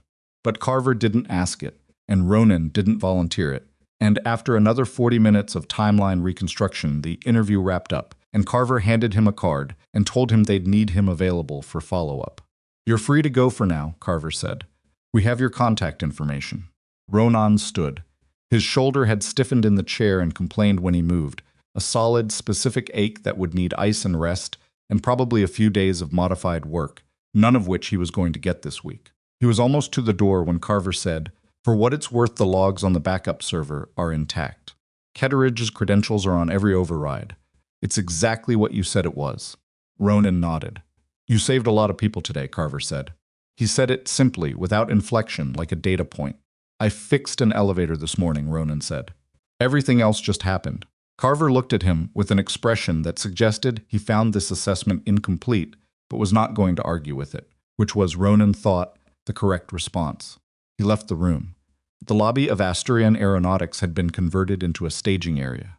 Paramedics were working 2 stations near the security desk, and the civilians who'd made it out through the sub-basement route, he counted 31, which was more than he'd hoped, were grouped in clusters with emergency blankets and paper cups of water that someone had found or provided. Most of them looked like people who had been very frightened and were not yet entirely finished being frightened, which was accurate and correct and would probably be true for some time after today. He was looking for the exit when he heard his name. Not shouted. Said. Across the lobby with enough directness that it cut through the ambient noise of the staging area without effort. He turned. Sabrina Carradine was walking toward him. She'd lost the blazer at some point. She was in the gray shirt now. No jacket in her hair, which had presumably been arranged when she arrived this morning, had given up on that project. Ivy was not with her, which meant she'd left Ivy with someone she trusted, which told him the paramedics had cleared Ivy and that Sabrina had needed to do this specific thing alone. She stopped about 4 feet from him. She looked at him. He looked at her. They had looked at each other across a boardroom 40 minutes ago without saying anything, and this felt like the continuation of that conversation. "Your shoulders," she said. "It's fine."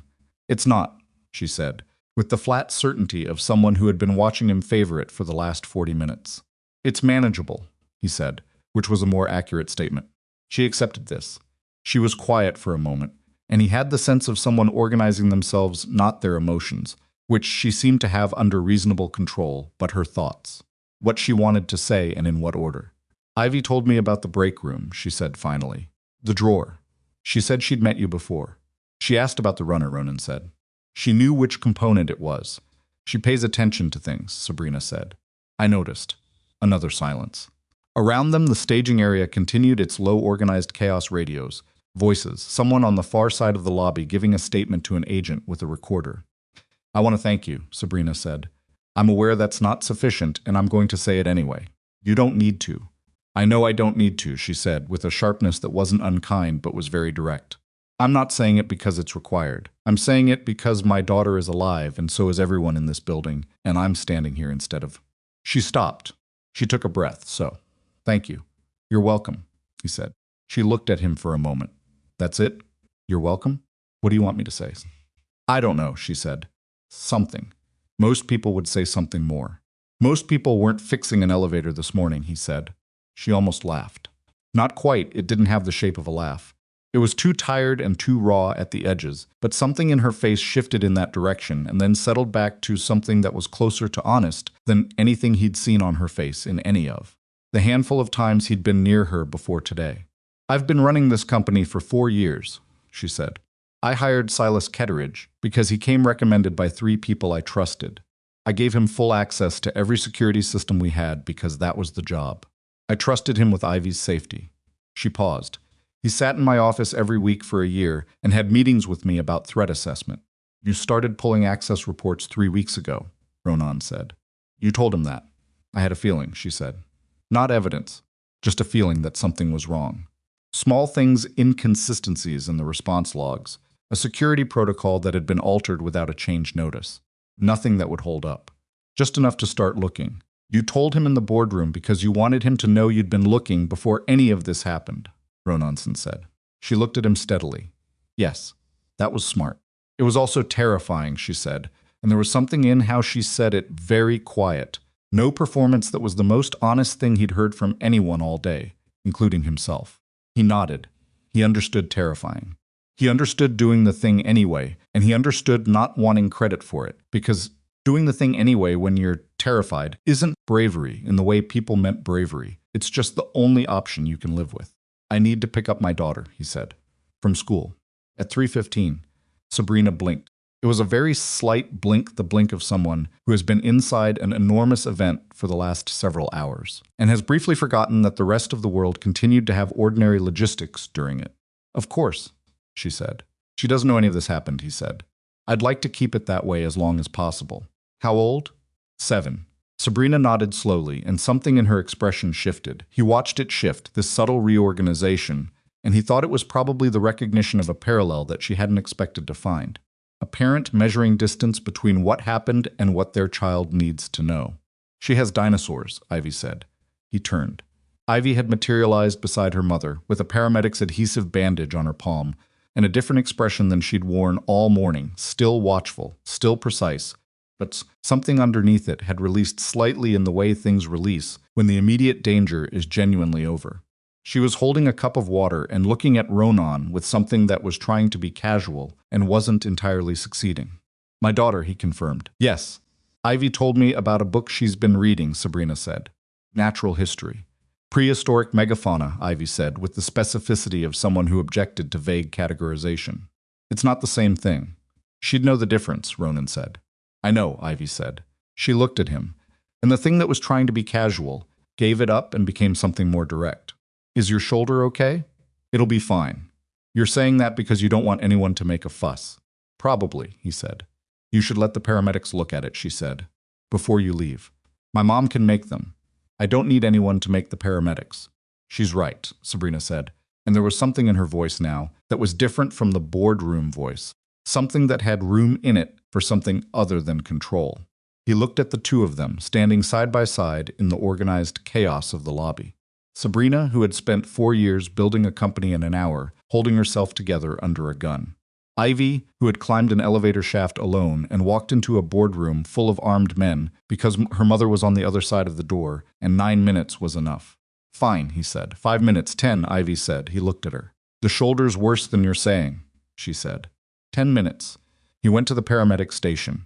The paramedic, a young woman named Torres, brisk and efficient and not remotely interested in anyone's preferences about whether their shoulder was looked at, determined that nothing was broken, that there was significant soft tissue strain, that he was going to need proper imaging within the next 24 hours, and that she was going to tape it whether he objected or not. He didn't object. He sat on the edge of the station table and let her work, which took 12 minutes rather than 10, and which gave him something concrete to look at while the rest of the lobby continued its process around him. At some point, Carver reappeared and confirmed that the remaining assault team members had been located and detained on the 38th floor they'd consolidated, exactly as Ronan had predicted, and the tactical team had found them with a relatively contained confrontation. The Orion prototype was confirmed secure in Asterian's encrypted data vault, which Sabrina had never unlocked during the standoff. 4 civilian employees had minor injuries from the initial building lockdown. Everyone was alive. He sat with that number, everyone. It had not been a guarantee at any point during the morning. It was the outcome he'd worked toward without being able to promise it, and hearing it stated as fact was different from assuming it while you were still inside it. He registered it quietly, the way he registered most things, without theater. Torres finished the shoulder tape and handed him a printed aftercare sheet that he folded and put in his pocket. He stood up, tested the shoulder restricted, sore, functional, and looked at his watch. 1:47 in the afternoon. He had enough time to stop at the apartment, change, and still make the school pickup by 3:15. He was moving toward the lobby exit when Sabrina stepped into his path. Not blocking him, she left plenty of room, but deliberately positioned, which was a different thing. I want to offer you something, she said. You don't have to offer me anything. I'm aware of that, she said, with the same patient directness she'd used when she told him she was going to thank him. I'm doing it anyway. The reward for information leading to Ketteridge's prosecution is substantial. The company insurance policy has a clause specifically for insider security breaches. The federal investigation will qualify. You'd be entitled to it. He looked at her. I'm not interested in the reward, he said. I thought you might say that, she said. She didn't look surprised, but she didn't look entirely unsurprised either. What if I offered you something else? He waited. Asterian's security infrastructure needs to be rebuilt from the foundation, she said. Not just the personnel, the systems. Every protocol, every access configuration, every hardware installation that Silas touched over 11 years needs to be audited and rebuilt. I need someone who knows how buildings work from the inside out. Not from the executive level down, but from the infrastructure up. She paused. I've been trying to think of who I know with that specific combination of knowledge, and I keep arriving at the same answers. I fix elevators, he said. You spent this morning systematically dismantling a professional assault team's control of a 62-story building using elevator overrides and a circuit board, she said. You knew where every access point was, which servers were on which network segments, how the emergency systems were wired independently from the main infrastructure, and which doors I could lock and which ones I couldn't. You mapped this building in 3 years of maintenance work well enough to run an operation inside it that my own security department, Silas included, didn't see coming and couldn't counter. She looked at him steadily. I need someone who thinks about buildings the way you think about buildings. He was quiet for a moment. I have a daughter, he said. She's 7. She goes to school at 8 and gets out at 3:15. She has a pediatric appointment on the 3rd Thursday of every month. Her school has half days on the 1st Friday of each month. I have to be at those things. I can't be at those things and also be available for whatever a security director's job looks like at 7 in the morning. I know, Sabrina said. I don't want a C-suite title, he said. I'm not offering you one. I don't want a corner office. The corner offices on the executive floor have had nothing but problems since the building's last structural survey, she said. The windows in the northeast corner leak when it rains and no one has fixed it. He looked at her. I'm aware of that, he said.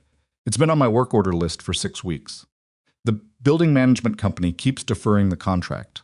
Well, she said, consider it your first project. He stood there for a moment.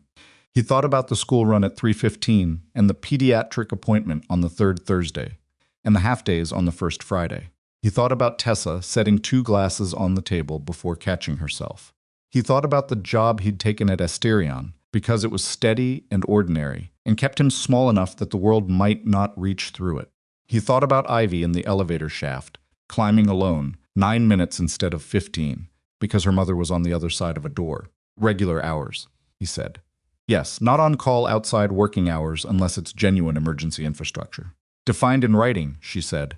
I don't report to anyone who doesn't understand building systems. You'd report to me, she said. I'm learning.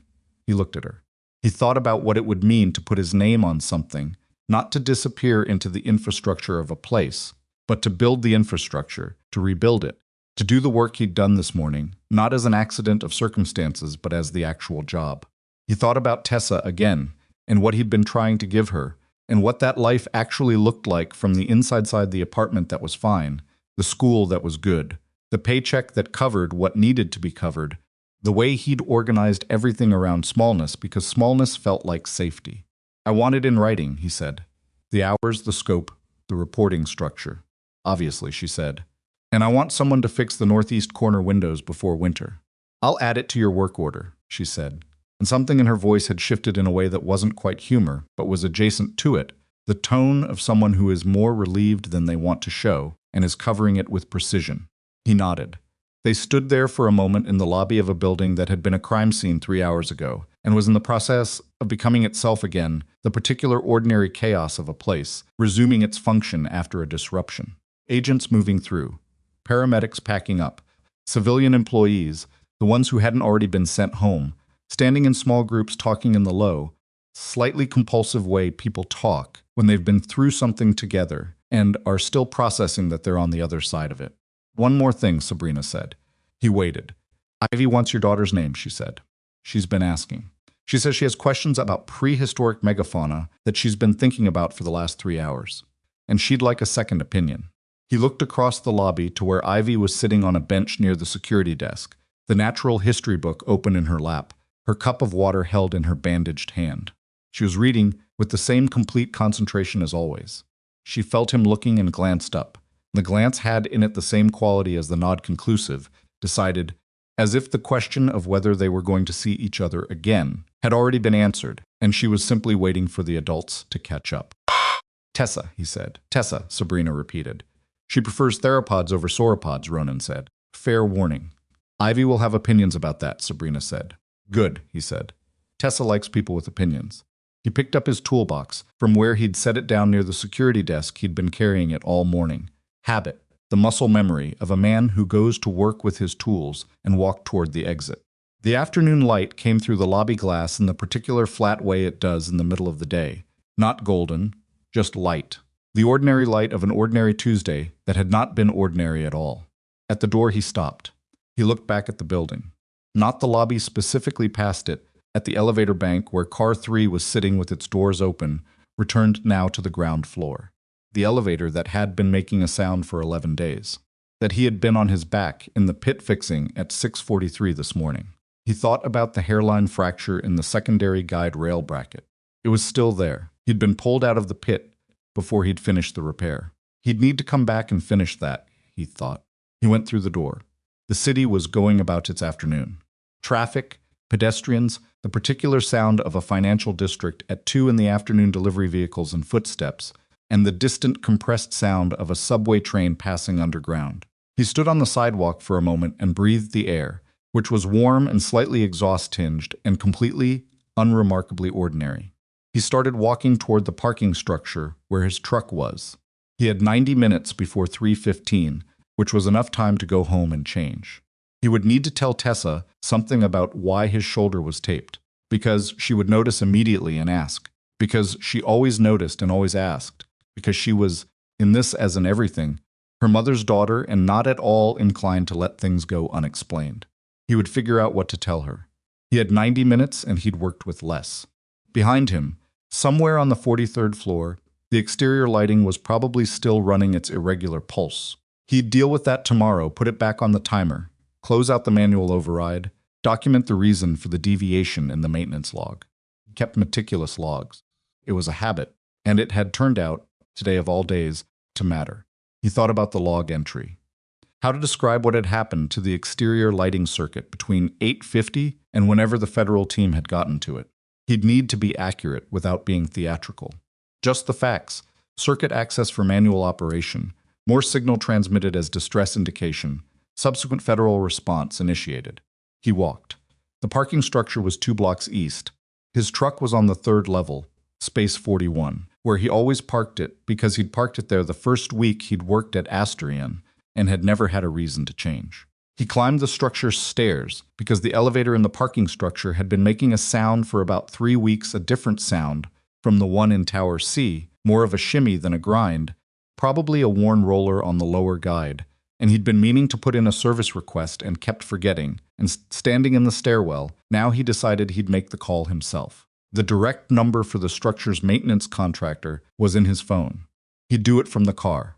He got to the truck and sat in the driver's seat and didn't start the engine for about 30 seconds. He sat in the quiet of the parking structure with his taped shoulder and his empty toolbox, and the aftercare sheet in his pocket, and the business card Carver had given him somewhere in there too, and he let himself be tired for 30 seconds. Not processing, not planning, not cataloging, just tired. The way you allow yourself to be tired when the thing is genuinely over. Then he started the engine. The radio came on with the ignition he'd left it on a country station that Tessa had selected 2 weeks ago and that he'd never changed, because changing it felt like overriding something important. The song was mid-verse, something about a truck and a dirt road and coming home, which was not music he would have chosen, but which had, in the context of 2 weeks of Tessa singing it badly and enthusiastically in the back seat, acquired a kind of value that had nothing to do with the song itself. He pulled out of space 41. 3:15, 90 minutes. He had work to do. He made it to the school at 3:13. 2 minutes early, which was not something he managed every day. Some days it was 3:16, some days 3:19, and on one memorable Tuesday in February, it had been 3:27, because the elevator in Tower C had chosen that specific afternoon to strand a vice president between floors 31 and 32. Today, with his shoulder taped under a clean shirt and his truck parked at the curb with 2 wheels slightly over the line, he stood at the school gate at 3:13 and watched the doors. Tessa came out in the 4th wave of children, which was always the 4th wave because she walked with deliberate slowness when she was thinking about something, and she was almost always thinking about something. Today she had a folded piece of paper in one hand and a backpack that was listing badly to the left, because she'd put something heavy in the front pocket again, a book, probably, a library book she'd borrowed without telling him, and stuffed in the small compartment where it barely fit. She saw him and her face did the thing it did not a big change.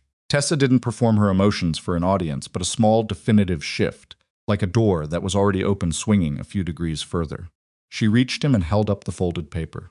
"I drew a Spinosaurus," she said. "Mrs. Calloway said it was a T-Rex, but it's not. The dorsal spines are right there, and I told her that, but she put great T-Rex on it anyway." He took the paper and unfolded it. The drawing was detailed in the specific way. Tessa's drawings were always detailed, more effort put into anatomical accuracy than into background or context. The creature floating against a blank page, with the concentration of someone who cared about getting the subject right and considered setting secondary. "It's a good Spinosaurus," he said. "I know," she said. Then she looked at him the way she always looked at him when something was different, directly, without preamble. "What happened to your shoulder?" "I moved something wrong at work," he said. Not a lie. Accurate in the way that selected facts can be accurate. She looked at him for another second. She was 7, not 17's, but she had her mother's eyes and her mother's quality of attention, and she had never been easy to misdirect. "Does it hurt?" "A little. You should put ice on it." "I will tonight." "You said that about your knee in March, and you didn't." "I did eventually." 3 weeks later, she said, with the prosecutorial precision of someone who kept records. Then she dropped it, which was Tessa's pattern. She registered the thing, noted it, and moved on rather than pressing, which was either emotional intelligence or a pragmatism about what could actually be changed, and at 7 years old, those things were not entirely distinct. She took his hand, and they walked to the truck. In the back seat with her backpack on her lap, she said, "Can we have breakfast for dinner?" "Yeah," he said. "Pancakes? Sure. Can I help?" "You always help." "I always make them worse," she said, accurately. "But I still like helping." "I know," he said. He started the engine. The country station came back on. She immediately began humming along to it, in the way she hummed along to songs she'd adopted, slightly wrong on the melody, entirely right on the rhythm, confident in a way that had no relationship to accuracy. He drove home through the ordinary Tuesday afternoon traffic, and his shoulder ached, and his daughter hummed badly beside him, and the city moved around them at its usual indifferent pace, and none of it, not one moment of it, was something he was willing to take for granted. He told her 6 weeks later. Not the full version. She was 7, and the full version would have required context she didn't have, and consequences she couldn't process yet. But enough. He told her that something had happened at his building at work, that some people had tried to do something wrong, and he'd helped stop it, and that he'd gotten a little hurt doing that, but was fine now. He told her because she was going to meet Ivy, and Ivy, he suspected, was not going to exercise restraint about the details, and he preferred Tessa to hear the shape of the story from him first. Tessa listened to this with the focused stillness she brought to things she was taking seriously. When he finished, she said, "Were you scared?" "Yes," he said. She seemed to find this satisfying in a way that a confident no would not have been. "But you did it anyway." "Yes." "Because of the little girl." "Partly," he said. "Because of a lot of people." She thought about this. "Was the little girl scared?" "She was," he said. "She was also pretty impressive." Tessa considered the concept of a scared but impressive 9-year-old with the evaluative seriousness of someone assembling data. "What's her name?" "Ivy." "Does she like dinosaurs?" "She likes natural history," he said, which overlaps. Tessa's expression sharpened into something that was the specific look of a person who has just identified a potential peer. "How much does she know?" "Enough to have opinions," he said. "Good," Tessa said, in a tone that was an echo, though she didn't know it, of exactly what he'd said to Sabrina in the lobby 6 weeks ago. "I like people with opinions." The first time the 4 of them were in the same place was a Saturday in October, at a farmer's market 3 blocks from Ronan's apartment that he and Tessa went to most weekends for no more complicated reason than that Tessa liked the stand that sold honey in small glass jars with handwritten labels and had a running project of collecting all 12 flavors the vendor offered. He'd suggested the farmer's market because it was neutral ground, not his apartment, not Asterion, a trust restaurant, where the formality of a table and a menu would make everything self-conscious. Somewhere ordinary where it didn't matter if the conversation was awkward or if things didn't go the way anyone expected. Sabrina arrived with Ivy at 10:15, which was exactly when they'd said, which he noted because in his experience, people who said 10:15 and arrived at 10:15 were either very organized or had daughters who operated on a firm internal schedule. Ivy arrived with the natural history book under her arm, which answered several questions. Tessa spotted the book before she spotted Ivy. "Is that the Peterson Guide to Cenozoic Megafauna?" she said, addressing this question to Ivy directly without any preamble or introduction, because Tessa did not really believe in preamble when there was information available. Ivy looked up. She looked at the book in her arm, then at Tessa, then back at the book with the expression of someone reassessing a prior expectation. "It's the second edition," she said. "The first edition has better photographs, but the taxonomy in this one is updated." "I know," Tessa said.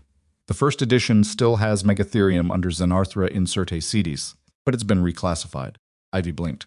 It was, Ronan recognized, the same blink Sabrina had done in the lobby, when he mentioned the 315 pickup, the blink of someone who has encountered something they weren't quite prepared for and are revising their expectations in real time. "Do you know what inserte sedis means?" Ivy asked. Not challenging. Genuinely asked. "Uncertain placement," Tessa said. "It means they weren't sure where it belonged in the family tree, but they figured it out." Ivy looked at her for one more second. Then she held out the book. "Have you read Volume 3? It covers Pleistocene fauna in the Southern Hemisphere." "Not yet," Tessa said, and the way she said it with a hunger that was entirely undisguised made Ronan look away briefly at the honey stand across the market, because something in his chest was doing something complicated. Sabrina appeared at his shoulder. "Well," she said quietly. "Yeah," he said. They watched the girls move toward a bench at the edge of the market, Ivy already opening the book to a specific page, Tessa dropping her backpack on the ground beside the bench, with the total unself-consciousness of a person who has immediately found somewhere she wants to be. "She knows what inserte sedis means," Sabrina said. "She looked it up 3 weeks ago," he said. "She said she wanted to understand taxonomy before she met someone who knew about natural history." Sabrina turned to look at him. "She prepared. She prepares for most things," he said. "She gets it from her mother." He said it without thinking, not as a line, not as something calibrated for effect, just as a fact that was true and came out before he'd decided whether to say it.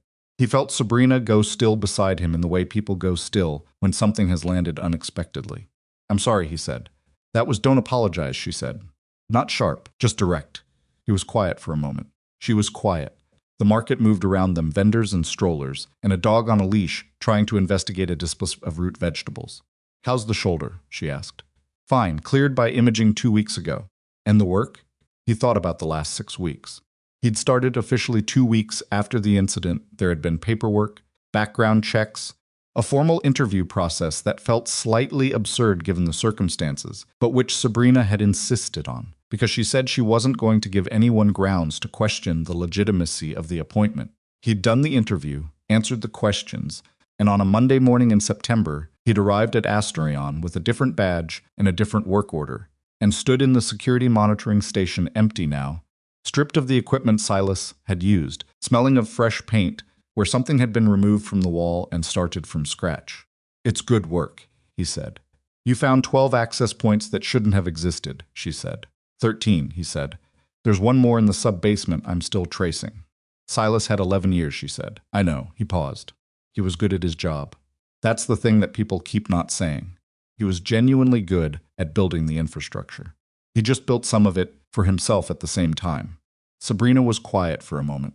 He'd noticed she did this went quiet when something required more than a quick response, let the space exist rather than filling it. It was, he thought, one of the things about her that was different from what he'd expected from the CEO of a company like Asterion, though he wasn't entirely sure what he'd expected. "The federal case is moving faster than the prosecutors initially projected," she said. "Carver called me Thursday. They've flipped 2 of the assault team members. The buyer, the one Silas, was selling the Orion data till they have a name." "Good. Silas will likely take a deal rather than go to trial," she said. "His attorney has been in contact. They want reduced sentencing in exchange for full disclosure on the buyer network." "Does that bother you?" he asked. "The deal." She thought about it honestly, which he appreciated. She didn't give him the answer that sounded right. She sat with the question. "Yes and no," she said. "I want the buyer network shut down more than I want Silas to spend an extra 4 years incarcerated. The outcome matters more to me than the punishment." She paused. "That probably sounds cold." "It sounds practical," he said. "Some people would say those are the same thing." "Some people are wrong about a lot," he said. She looked at him sideways, and the look had something in it that was different from the boardroom and different from the lobby, something that had had 6 weeks of ordinary interaction to develop into its own shape. They'd had 4 meetings about the security infrastructure rebuild. They'd had 2 phone calls about the federal case. They'd had one lunch that had started as a working lunch and had, somewhere around the 40-minute mark, stopped being about work without either of them formally deciding that. He'd told her about Claire, not everything, not the whole weight of it, but enough, and she'd listened without trying to fill the silence afterward, which was harder to do than most people knew, and which told him something about her. She'd told him about taking over Astrian at 26, about the board members who'd smiled at her in meetings and sent undermining emails afterward, about the year she'd spent proving herself to people who'd decided before she walked in the room that she was going to fail. She'd told him about Ivy's father, who had been a good person and a bad partner, and who had left when Ivy was 3 with enough grace to still be in Ivy's life occasionally and enough distance to have made that complicated. They were not simple people with simple histories. Neither of them had gotten to where they were without cost. And the cost was visible if you knew where to look, and they had both by now learned where to look. He didn't know exactly what they were. He wasn't sure either of them did. But he knew that Tessa was currently arguing with Ivy about Pleistocene bear taxonomy, with the focused passion of someone who has found a worthy opponent, and that this specific thing, 2 girls on a bench at a farmer's market arguing about extinct bears, was something he would not have been able to predict 6 months ago, and that felt, in a way he didn't want to over-examine, like something that belonged. "Come on," he said, before Tessa convinces her that Arctidus Simus could have survived into the Holocene if the climate had cooperated. "Is that a real argument she makes?" "She has evidence," he said. "It's not convincing evidence, but she presents it very confidently." Sabrina laughed. A real one, not the almost law from the lobby, not the careful smile of someone managing a public face, but an actual laugh, the kind that came from somewhere unguarded. It lasted about 3 seconds, and then she pulled it back, not because she was embarrassed, but because that was just how she laughed, compact and genuine and not performed. He thought about that laugh the rest of the morning. Silas Ketteridge entered a plea agreement in November. 12 years, reduced to 8 with cooperation, full disclosure of the buyer network that had commissioned the Orion data theft. The network turned out to be larger than anyone at Astrian had known to look for 4 companies across 3 countries, using aerospace intellectual property to fill gaps in their own military development programs. The federal case became, in the dry language of the prosecutor's press release, a significant counterintelligence success. Ronan read the press release at his desk on the 40th floor. His desk now, the one in the rebuilt Security Operations Center, that smelled like new carpet and clean equipment, and not at all like the room Silas had occupied for 11 years. He read it, made a note about the timeline implications for Asterion's insurance claim, and moved on to the Access S audit report he'd been working on since 8 that morning. At noon, Sabrina appeared in the doorway. He hadn't heard her coming because she moved quietly, a thing he'd noticed over the past months and had never mentioned because some observations didn't require comment.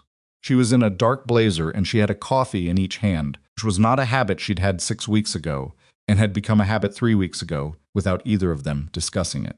She set one on the edge of his desk. "I saw the release," she said. "Yeah. How do you feel about it?"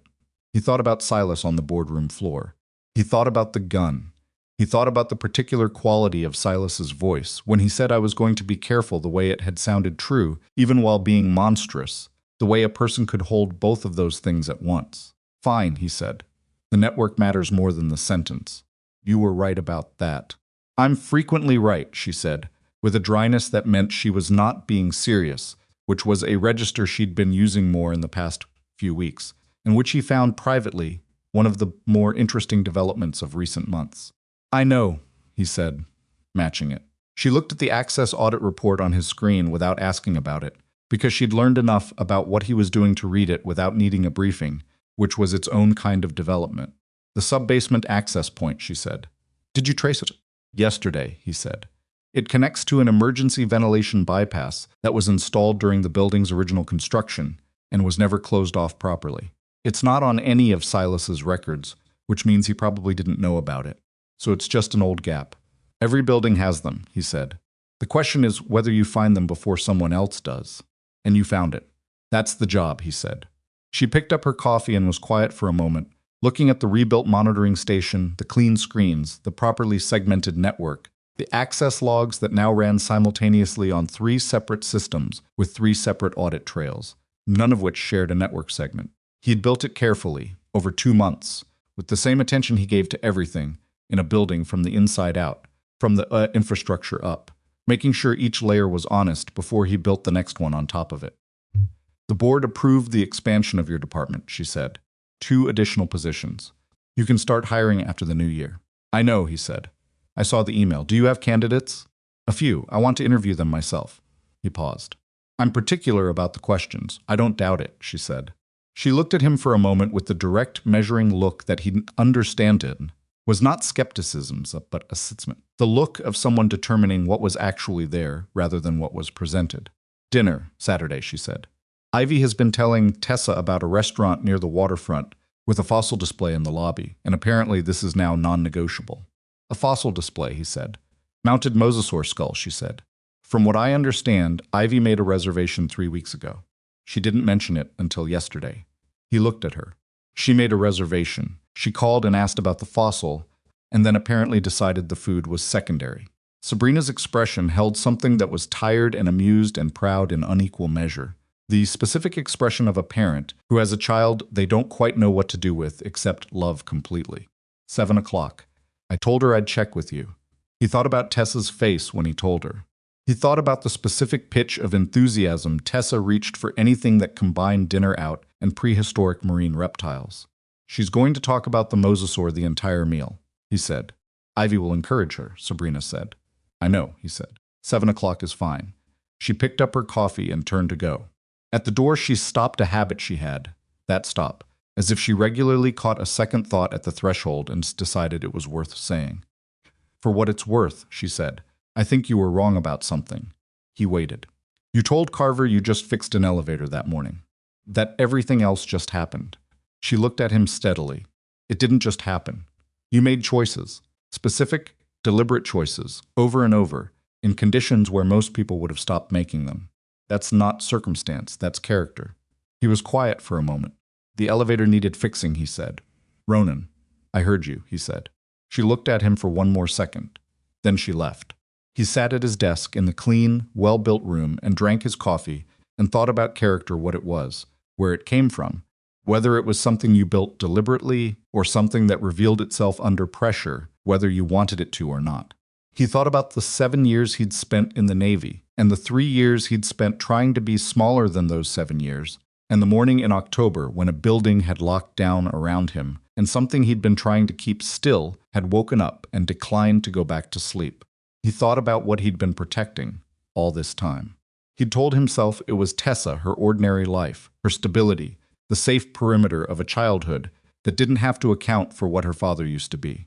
He'd told himself that becoming invisible was a form of protection. That smallness was a gift he was giving her. He understood now that it was also, at least partly, a gift he was giving himself. The relief of not being the person who was expected to do things. The comfort of a life narrow enough that nothing could reach through it and demand more than he was sure he had left. What he hadn't accounted for was that Tessa was going to grow up regardless.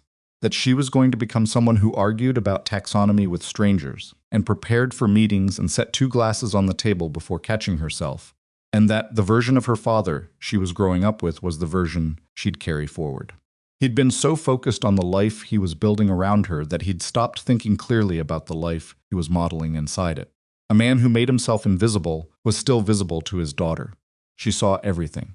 He thought about the 4 of them at the farmer's market, Ivy and Tessa on the bench, the natural history book between them, the particular quality of their arguing, which was not unfriendly but was very serious, the way 2 people argue when they've decided they're peers, and the question is worth settling properly. He thought about Sabrina beside him, watching them, the way she'd laughed compact and unguarded, and then pulled back, still learning how much room to take up. None of them were finished. That was the thing he was still learning to sit with, not the people, not the situation, not the future. All of it was incomplete and ongoing and not resolvable into a clean conclusion. Tessa still put 2 glasses on the table sometimes. His shoulders still bothered him when it rained. Sabrina still carried the weight of 11 years of misplaced trust in a way that showed up occasionally as a particular quality of stillness when someone asked her about security protocols. Ivy still climbed things alone when she thought 9 minutes was enough. None of it was done. That was not. He had come to understand a problem. On a Saturday in December, 4 months after the morning in October that had rearranged everything, Ronan stood at the stove in his apartment at 8:45 in the morning attempting pancakes.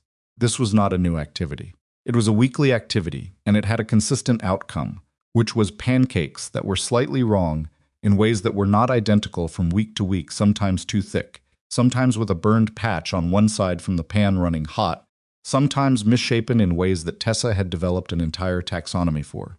She had names for the shapes, the continent, the failed circle, the one that looks like a boot. She recorded them in a small notebook that she kept in the kitchen drawer specifically for this purpose. He was on his third pancake, which was shaping up to be a continent when he heard the front door, and then voices.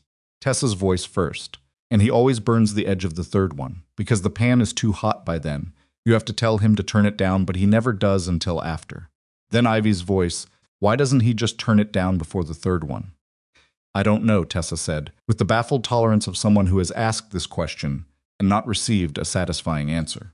He says it cooks better, but I don't think that's true. Then, a beat behind them both, Sabrina's voice lower, directed toward the kitchen, slightly amused, good morning. He turned the burner down. Morning, he said. Sabrina came into the kitchen and set a paper bag on the counter. She'd started doing this, bringing something from the bakery on her corner on Saturday mornings. Not as a gesture, but just because it made sense, because there were now 4 people at this table most Saturday mornings, and 4 people needed more than one batch of imperfect pancakes. The girls had already installed themselves at the table. Ivy had her book. Tessa had her notebook, which she'd opened to the current week's section, with the anticipatory expression of someone who expected material. He watched Sabrina move through his kitchen with the ease of someone who had learned where things were: the coffee mugs on the left, the good spatula in the drawer below the stove, the honey on the second shelf because Tessa liked it on pancakes, and it needed to be somewhere Tessa could reach. She moved through it with the ease of someone who had been here enough times that the space had adjusted around her presence. He thought about the morning the building locked down, the elevator pit at 6:43, the hairline fracture in the secondary guide rail bracket that he'd gone back and finished repairing the following week, because it had needed to be done and it had been on his list. He thought about what he'd been trying to protect, and what protecting things actually looked like when you were honest about it. It didn't look like invisible. It didn't look like small. It looked like this: a Saturday morning with burned edges and a notebook of failed shapes and 2 girls at a table arguing quietly about whether a mosasaur could have defeated an elasmosaurus in open water, which was apparently the question that had been building since the restaurant on Thursday. It depends entirely on the size of the individual specimens, Ivy was saying. The mosasaur has a stronger bite force, Tessa said. That's not an opinion. That's in the literature. The literature disagrees with itself, Ivy said.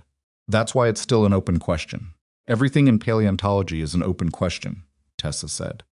That doesn't mean you can't have a working hypothesis. Sabrina appeared at Ronan's shoulder and looked at the continent on the griddle. Should I be concerned? It's fine, he said. It's quite large, she said. Tessa calls that one a continent. Sabrina looked at the notebook open on the table. She has a naming system. She has a naming system for everything, he said. Sabrina was quiet for a moment, watching the girls. The argument had migrated from bite force to swimming speed, which Ivy appeared to have data on, and Tessa appeared to be challenging on methodological grounds. It was, objectively speaking, a fairly sophisticated argument for 2 children at a kitchen table on a Saturday morning, and he was not unaware of what it meant that this was what his Saturday morning looked like now. Can I ask you something? Sabrina said. Yeah, that morning, she said. When you heard Ivy say her mother was still up there, you were 3 floors above an exit. You had a clear route out. She was watching the griddle, not him. What made you turn back? He thought about how to answer this honestly, not the version that sounded right, not the version that made him look like someone who had made a clear decision from a clear moral position. The true version, which was messier than that. She sounded like Tessa, he said. Not her voice the way she said it. Flat. Just a fact she was putting down that she needed someone to do something about. He paused. And I thought about what it would mean to tell Tessa someday that I'd walked past that. Sabrina turned to look at him. That's it, he said. That's the whole answer. She looked at him for a long moment. You've been trying to protect yourself, she said, from being the person who does things, since before any of this. He didn't answer, because it wasn't a question, and because it was accurate, and because some accurate things don't require confirmation. It didn't work, she said, not unkindly, just as a fact. No, he said, it didn't. She was quiet for a moment. Then I've been doing something similar. Different shape, same structure. Trying to control everything close enough that nothing surprising could get through. She glanced at Ivy. Then my 9-year-old climbed an elevator shaft alone because she decided 9 minutes was enough. She gets that from you, he said. I know, she said. It's terrifying. It's also why she's fine, he said. She looked at him. He looked back. The griddle was smoking slightly because he'd turned it down too late after all, and the continent was going to have a darker edge than intended. And from the table, Tessa said Dad in the specific tone she used when she felt supervision was required, and he reached over and flipped the pancake. I'm not good at this, Sabrina said, for the record. Whatever this is. Neither am I, he said. You seem relatively functional. I've had time to practice looking functional, he said. It's different. She almost smiled the compact version, real but contained. Equal footing, then. Yeah, he said, equal footing. At the table, Ivy had apparently conceded a point on swimming speed because she was nodding in the precise way of someone who has updated their position based on new information rather than pressure, which was, he had come to understand, one of her signature qualities. Tessa was writing something in the notebook, probably the date and a notation about the outcome. He plated the continent and started the next pancake. Outside the kitchen window, the December morning was doing what December mornings did, gray and cold, and without particular drama, the sky the color of old concrete, the kind of morning that asked nothing of anyone and offered the low, sustainable warmth of being inside rather than out. Somewhere in the city, Silas Ketteridge was in a federal facility working through the logistics of the years ahead. Somewhere, the buyer network was being dismantled piece by piece by people who did that work carefully and without publicity. Somewhere, the Orion prototype was back in Asterian's encrypted vault, and the rebuilt security infrastructure was doing the quiet, unglamorous work of keeping it there. And here, in an apartment with a slightly uneven kitchen floor that he'd been meaning to address for 2 months, 4 imperfect people were having an imperfect Saturday morning in the ordinary and specific way that ordinary and specific things are sometimes, without announcement, exactly enough. He thought about what he used to believe that he had to choose. The warrior or the father. The man who did things or the man who stayed small enough to keep what he had. He'd built the choice into the architecture of his life so thoroughly that he'd stopped seeing it as a choice and started seeing it as a fact. The same way the hairline fracture in the guide rail bracket had been there for 11 days before he went looking for it. The fracture had always been there. He'd just needed to be in the right place, on his back in the pit with a flashlight, paying the kind of attention that the work required. He understood now that the warrior hadn't disappeared when he'd hung up the uniform. It had just been waiting patient and quiet, not gone for the morning when someone needed it. And the father. The father had been the point all along. The father was the thing that had sent him back up the stairs instead of toward the exit. The thing that had kept him moving through maintenance passages with someone else's daughter behind him, matching her pace to his. The thing that had stood in a boardroom doorway in gray coveralls with a wrench on his belt and refused to let a man with a gun cross, a line that existed not because of training, but because of Tessa and Ivy and Sabrina's voice in the ventilation duct, holding itself together over something close to breaking.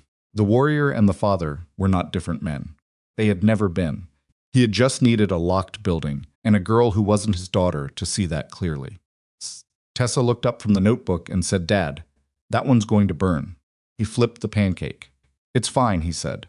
"It's not," she said with affectionate certainty. "It's fine enough," he said. She looked at it. She looked at him. She wrote something in the notebook. He was reasonably sure she was labeling it the stubborn one. He let her.